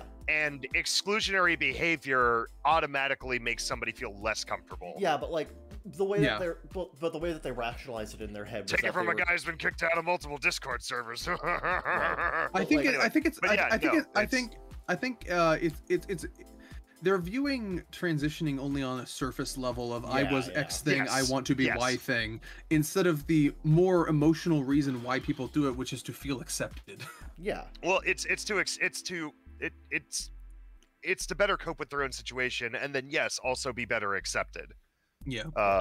Much easier to do that when you can build confidence in yourself, and it's hard to build confidence in yourself when you feel like, you know, a fish out of water. Yeah. So it's so yeah, I think they had good intentions. Yeah, that's a better way to put it. I don't want to call them an arsehole, but in bird culture, this is considered a dick move. Yeah. I think they just need to have a serious talk about what their friend actually wants from all of this. And try to respect that, not just look at it from a surface level, you know, from a surface level viewpoint. Wow, is the conclusion that people need to communicate more? Wow, crazy. We've never had that before. Yeah. People need to learn to communicate. Actually, great thing I learned. Great thing I brought up is like one of the problems with modern society is that we have so many ways to communicate, and yet we box ourselves in and refuse to communicate to. Like the second somebody says anything that we don't necessarily 100% agree with, we box ourselves in and we don't talk to people. And when we're not having conversations, we start to dehumanize other people and demonize them. I don't know if I want to have that grand conversation, but what I will say that you're never going to hear us react to one of these stories, and our advice is never going to be you should not talk to them and just assume you know what's best for them. That's never going to be our advice to any of this. Yeah. Our advice is literally always going to be talk to people more. Yeah. Especially if you're doing something for their interest. Yeah. But wait, Kevin, there was an update. There was? Ooh. Yeah, hold on. I'm waiting for it to load. Send that one to me. Yeah, why don't you fucking read this shit, you piece of fucking garbage? Alright, update. I apologize to Angie. I told her we care for her, and we want the best for her. But boys' nights are sacred. So if God decree. Okay, but they are trans inclusive as one of the guys is FTM, and we treat him the same. Angie says she understands, but she lost most of her friends and just needs support. So we agreed one of the 3 boys' nights is just mates' nights for everyone. So, happy ending? Yeah, I guess. That's the most British compromise I can think of. Yeah, sure. Yeah. Mates' night. Let's go. Boys' nights is sacred. I'm sorry, I just love that fucking wording. This guy has strong opinions. Yeah. No, yeah, like, if everybody's... Average pub crawler. Yeah, no. Nah, if everybody's, like, comfortable with this, like, agreement, then yeah, no, happy ending. Good job. Hooray! Yay! I'm imagining it ends like fucking Muppets in Space, where the fucking ends like fuck, I forget the song. Shit, my joke is ruined. No. How do you think I feel? Keeps happening. God damn it! Why can't I remember the ending to Muppets in Space? Fuck. You know the song they play. Yeah, I do. Yeah. I just don't. Whatever. It's fine. Kevin, put Muppets in Space on the list. I need to refresh myself. Yes, absolutely. Yes. Okay. Am I the asshole for the way I punished my son for what he said about his friend? Throw away. Okay. I, 36M, have a son, 15M, and a daughter, 17F. They've been friends with our neighbor, who I'll call Ron, 17M, since childhood. Recently, my daughters and the Ron, trademark. And we're hanging out with a friend. They walked into our house as they left their friend's place. This is where the problem occurred. With the Ron? No way. My boy, who was at home with me, let out a big sigh after seeing the Ron and asked why he was here. I was confused by what he meant. That's when my son vented about being tired of the Ron's constant presence and made hurtful comments about his sexuality. The Ron is gay. Oh, no. No. I'm gonna laugh so hard if this was the same guy from the other story. It was shocking because my son had never expressed any issues with the neighbor before and had always been close to him. Theron was visibly hurt and offered to leave, but I insisted that he stay, and he said it was okay and left anyway. My daughter and I were rightfully upset, and I admit we were yelling. I asked what his problem was. He yelled back saying he couldn't help not wanting to be around Theron all the time. What is he? Okay, so I'm adding the some of the time, but half the time he really is just writing Theron. yeah, I tried. I was halfway wondering, is that a bit or? I just know. I mean, why is it the run and not a run? Because he's the Ron. I tried being calm, asking my son why he would say something like that to the Ron. At this point, my daughter had already left and went with the Ron. My son refused to answer me and just kept saying he was sorry. I told him, I'm not the one you should be saying sorry to. I told him I raised him better than this, and this made him cry.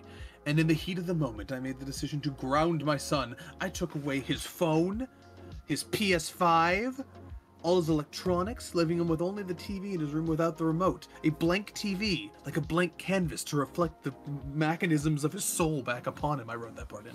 He started crying even more. I just think it's poetic. He started crying even more and begged me not to go through with it, but I stood firm, telling him that he needed to go apologize to the Ron next morning. Now, I'm conflicted. My daughter supports my decision, but when I spoke to the Ron, he suggested I let it go, assuring me he would be okay.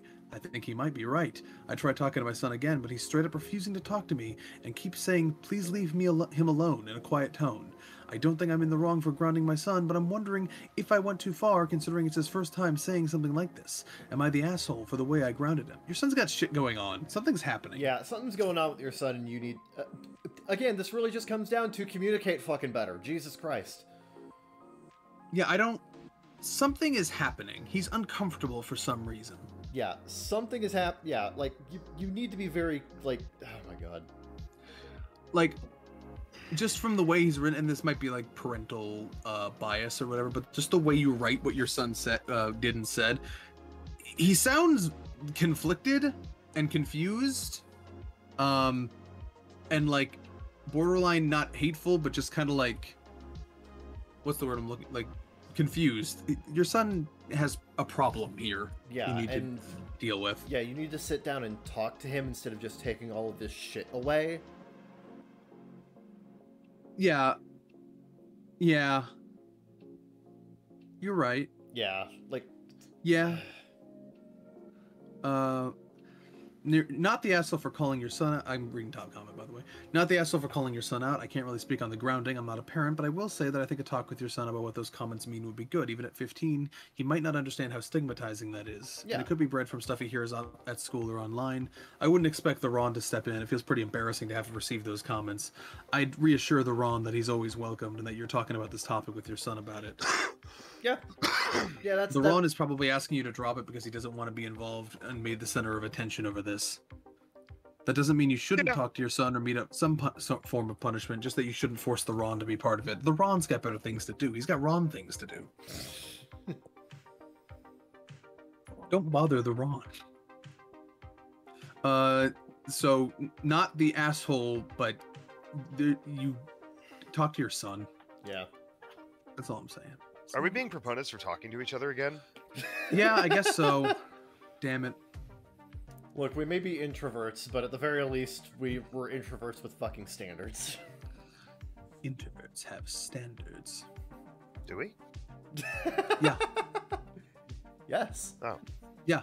Sometimes they're too high and sometimes they're too low. Yeah, yeah. Oh, yeah. But that's just, I didn't say they were good standards. Okay, well, we do have standards. We do want people to talk to each other. Please, please, be... Yeah, I want other people to talk to each other. The introverts want people to be social. No. I think I figured it out. We want other people to talk to each other. Yeah. See, it's not a problem for us because we don't talk to people. Yeah, nobody's writing fucking Ita threads about us. Exactly. Yet. Anyway. Just wait till we get famous, then we're gonna turn into assholes. Yeah, there you go, there you go. Yeah, and some fucking YouTube essayist is gonna play this clip in like as a retrospective context piece of the rise and fall of the Bakagaijin show. Man, Zeke freaking Kevin really fell off. Yeah, I know, and they're gonna play this segment and as a compare and contrast to how we were and to how we are in the future. Yeah. It's gonna be great. Can't wait, honestly. The only thing I look forward to more than becoming famous is the crash afterward. It's gonna be so great. Yep. Anyway, I think it's time for the lightning round. I think it's time for the lightning round. We think it's time for the lightning round. That's where we go to our unpopular opinion and find unpopular opinions that may be popular, maybe not be popular, maybe we don't agree. Let's find out now. Let's find out today. Do we agree? Or disagree? Hey. Unpopular opinion. Old men with their arguably aggressive nudity in the locker room is incredibly rude. Their arguably aggressive nudity. I'm sorry, how are you aggressively nude? What? Boldly, I guess, without remorse. Unremorsefully nude. I guess?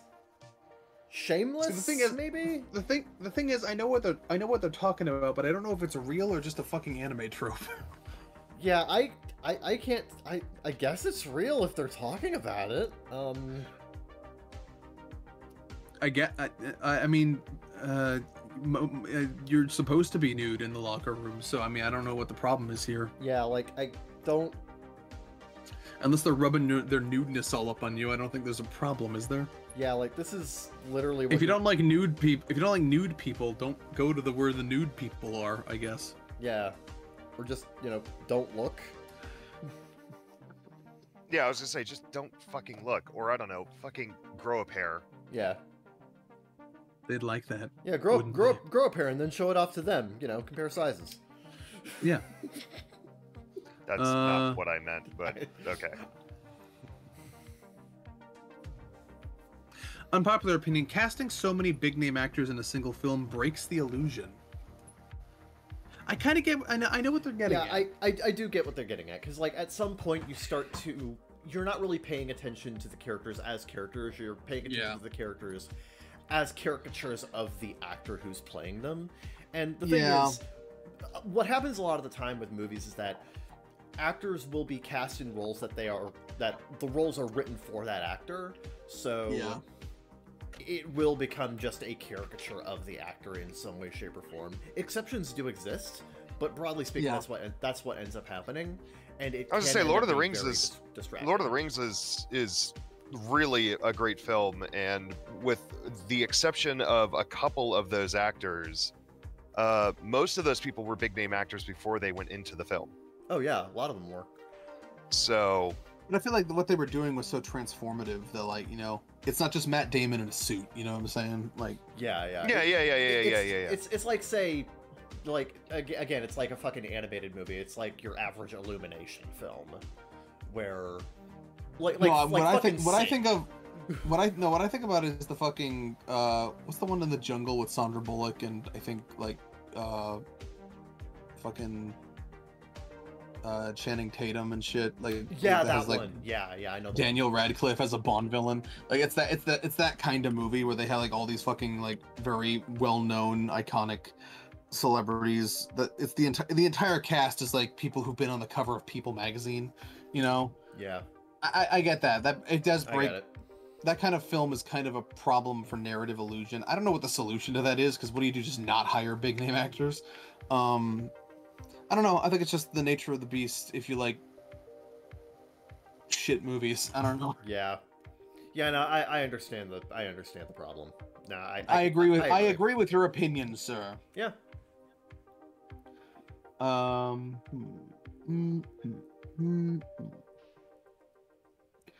Let's see here. No, definitely not that one. Everyone needs to stop driving with their hazards on when the roads are bad. Hazard lights are to let other drivers know about an otherwise unknown hazard, like if you're stuck on the side of the road or have to drive slowly because of the car trouble when everyone else is driving on the speed limit. In a snowstorm, we all know what the hazard is and we're all driving slowly. Your hazard lights are just distracting and annoying. No, yeah, I think... I mean, I get what they're saying. I get what they're saying, but at the same time, I'm fine with having more lights active when, like, on snowy roads. Yeah, it actually creates more visibility so you can better see the car in front of you. So that might be a I don't know. I want to agree with them though, but it's just I don't know what the alternative is. Just making a hazard signal that's not a light somehow. I don't know. Yeah, how the fuck do you even fix that problem? Quote unquote problem. It's a real conundrum. Yeah.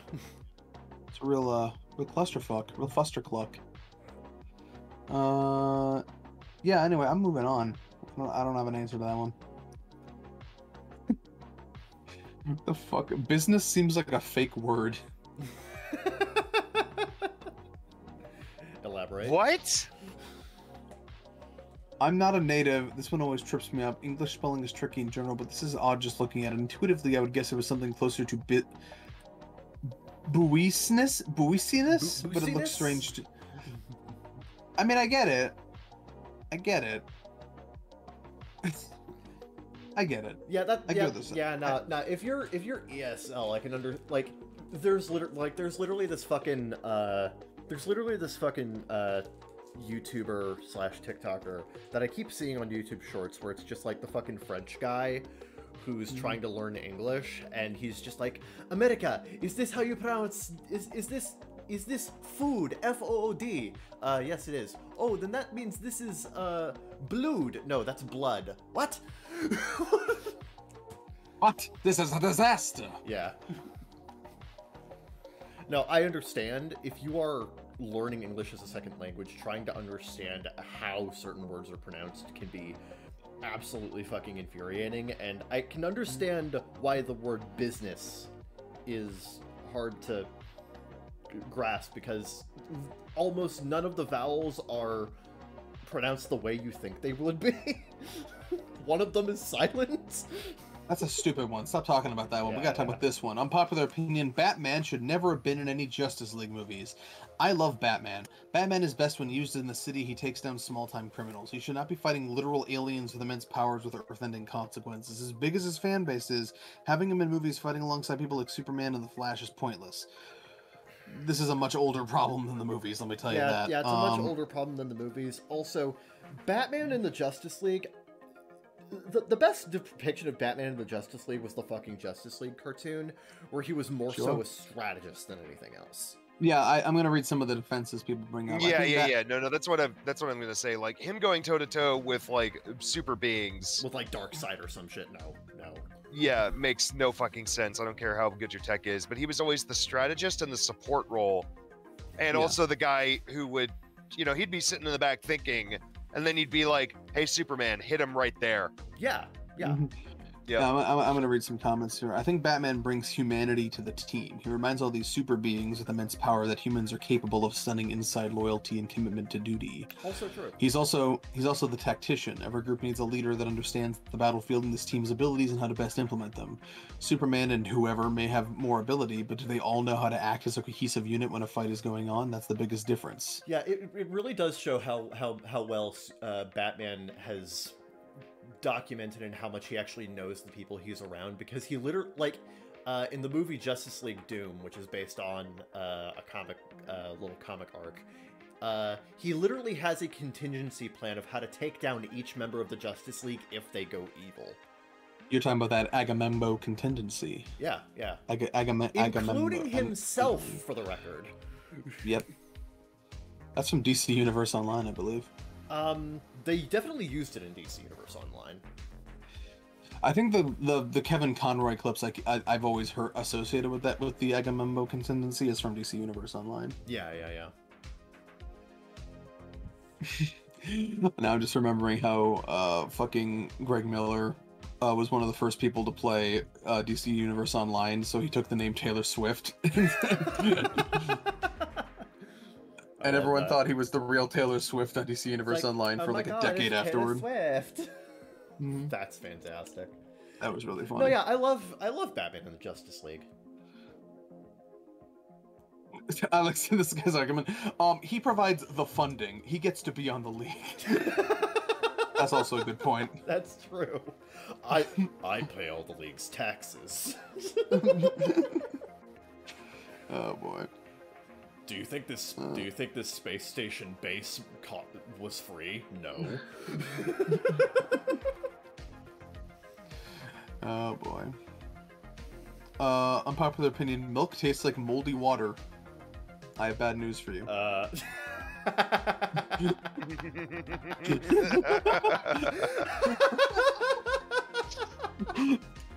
Yeah, that's essentially what it is. Nothing else needs to be said. Move on. Yep. Correct. Anyway, unpopular opinion, Velcro is superior to shoelaces. Yes, Velcro is the material of the future. Velcro can do no wrong. It was given to us by Vulcans. It's true. Yeah, no, I fucking love Velcro shoes. I need to get more new Velcro shoes. No, more I do not. Should have Velcro in general. Yeah. No, I'm not a fan of Velcro shoes. First of all, I think they look like shit. But I like laces. But second of all, Velcro has this annoying problem of wearing out or not working when it's wet. And not working when it gets any kind of like too much debris in it. Okay, that's correct. That's correct. Velcro is bad for hiking boots. It's good for normal shoes, though. It's good for any shoe that you plan to get wet, snowy, muddy, or literally anything. So I guess your Crocs can have. Velcro. Yeah. But no, Crocs have buttons. Crocs and kids' shoes can have Velcro because it makes it easy for kids' shoes to get on and off, and you're gonna be picking up the kids when you're traveling anyway. But I guess. But yeah, Velcro. I will always stick with laces because it doesn't matter how muddy, dirty, or snowy, or whatever you get those, they'll always work for you. Okay, but have you considered that not everyone is as much of an outdoorsman as you? I just think people should be purchasing shoes for practical reasons as well as stylistic ones. And if you're going to buy stylish shoes, most of those don't have any kind of fastener in them. Right, I understand so I agree with your assertion that Velcro should not be the daily driver shoe. Yeah. But yeah. I think it's a valuable option. Yeah, because it's very easy to get on and get off. Oh, is it a valuable option? I mean, I have laced shoes, dude, and I slide them on and off all the time. Right, Stay on perfectly fine. So, but no, it's do I think they're a valuable option? Sure, they have their utility, and they're and they have their utility. Do I think that they are the supreme version of shoe? No. Right? Yeah. That is true. I guess not. I guess OP did use the unambiguous phrase "superior to shoelaces." Yes, that's what I'm fair. arguing. Okay, yeah. No, I can't agree. They are fine for if you're just if they're fine for going out shoes.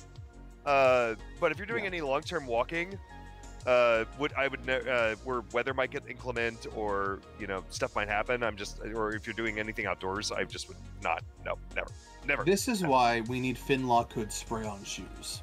That will save us. Unfortunately, he doesn't know how to get them off. Yeah, now you're talking. Now I'm referencing the 2000 hit film Cloudy with a Chance of Meatballs. All right. Unpopular opinion. I should put Cloudy with a Chance of Meatballs on the list. Yes, the sequel is also pretty good. Sorry. Yeah. Damascus Steel Blade should. Damascus Steel Blade should not be the norm and should be reserved for proper artisan blades. They have little to no structural benefit. They are entirely aesthetic, and half the time not a good aesthetic because most people who make them put no effort into what the pattern will look like when finished. A well-made simple blade is better for most applications, in my opinion, with the exception of a well-thought-out gaudy blade made for display and pizzazz. What is this about? Damascus Steel. Damascus Steel. Yeah, I don't really know. Yeah, well, Damascus Steel is made from layering different types of metals, specifically different iron levels of steel or different carbon levels of steel together, and then you forge weld them together, and then you just mash them and fold them over and over again until they create that wave-like pattern. Yes, although as many people point out, mass-market Damascus steel blades are regular blades that have been acid-etched to look like Damascus, but they're not real Damascus. Yeah. Oh yeah, those are garbage. Never buy those. Yeah, so I think OP has a problem where they're confusing the fake Damascus for the real stuff. Yeah, probably. Yeah. Yeah, no, there's a lot of that fake Damascus shit.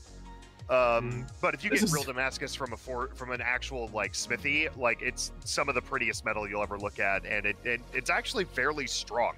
Yeah. As long as they used good levels of carbon steel, it's actually fairly strong. So, but yes, no, the fake shit is always bothersome. Yeah. Okay, I think I've heard this opinion before, but it's fun to say. Hockey is the most enjoyable sport to watch live, but one of the worst to watch on TV. Need to specify ice hockey. Even if you're not a big sports fan, hockey is a blast to watch live because it's constantly in action and has very few breaks.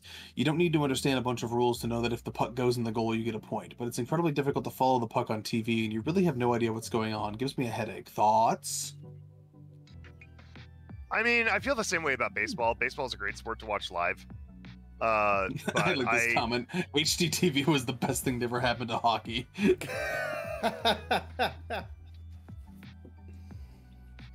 Probably true. Probably true, yeah.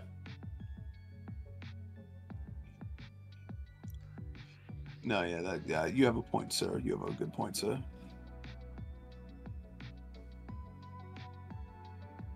That is the 6th fucking post I've seen about Limp Bizkit. I'm not reading these.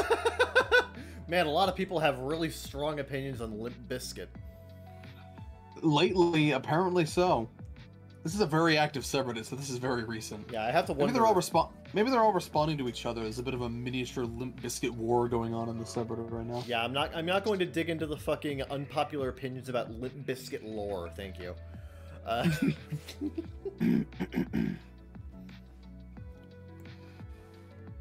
Unpopular opinion: the Dallas Cowboys aren't America's team. Well, technically, it's an American league, so every team in it is America's team. Yeah, what was your point there? Yeah. What were you trying to say? Who are you arguing with? That sounds like a beer dad just yelling at like who just discovered Reddit and decided to put something spicy up there. Man, you're getting really good at imagining. They're not America's team. Like, they're all American teams, actually. You're really becoming a fast expert in imagining a guy to get mad at. You fit in great here. He's starting to believe. Unpopular opinion: young women will always choose the asshole guy. According to our podcast, yes. Yes, they will. There has been no greater evidence for this statement than our show. Oh my god, so many. So my advice to all those eligible Bachelor nerds out there: be an asshole. Yeah, quite literally. 35. I swear to God, 35% of the fucking Reddit posts we read on here is just that. Yeah, apparently you can throw a toddler tantrum after not getting your dream midnight New Year's proposal, and they'll still say yes. So yeah. Shoot your shot, Chad. Yeah. Apparently they're all easy. Who knew? Oh my Thanks, Lord. Reddit. Is that the moral of the story? Is that the moral of our fucking podcast? I guess so. Fuck. Be a piece of shit, just like us. Follow for more examples. Yeah, look at us, drowning in pussy. Anyway.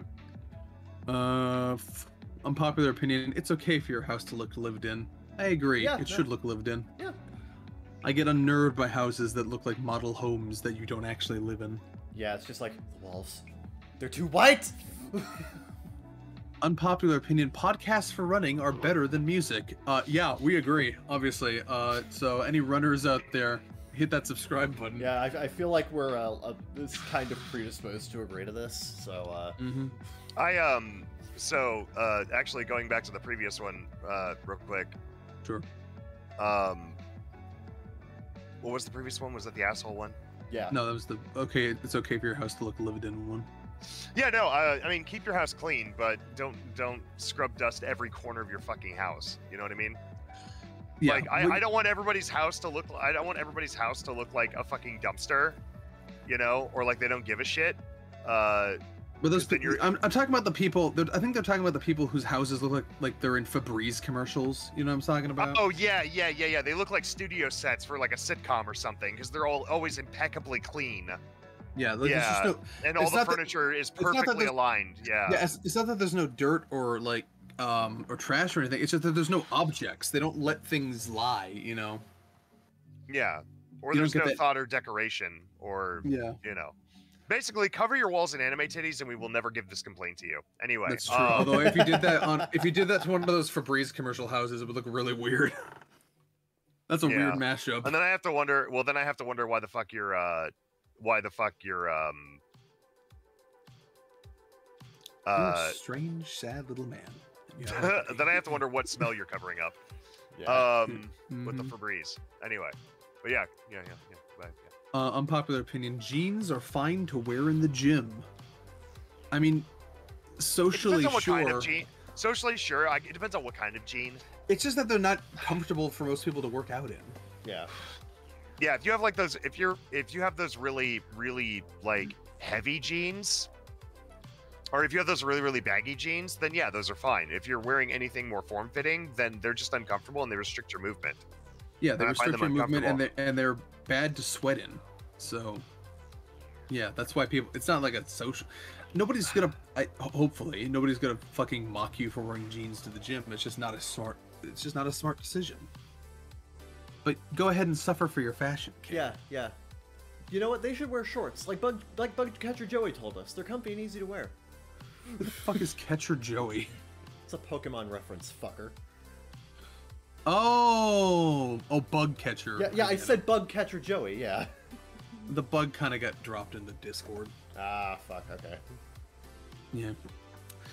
That was kind of the most important word there, Discord. Yeah, thanks for ruining my joke, dick.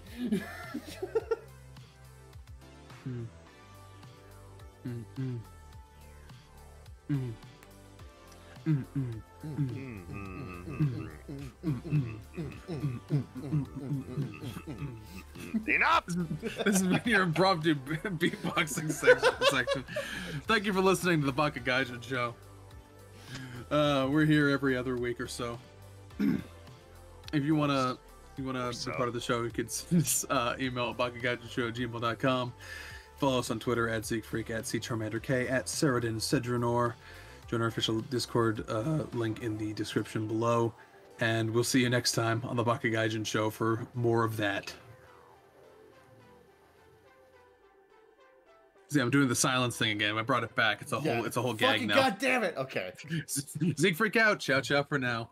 They tell me that I'm never gonna make it. They want me to do something that could make sense. They hate when I keep dreaming I'll be famous, but I don't give a fuck, I'ma keep chasing. I got all this potential that's deep inside of me, but they hate when you're successful cause they try to be. They sit there being judgmental because you're trying things, and they just want you to settle and do the right thing. So get a good job, don't slack off. Wake up every morning, make a good impression on your boss. Don't do anything that I wouldn't do, and when you're making money, make sure you don't spend it too soon. Fuck that, I'll do what I wanna do. I got a different path from everyone, and that includes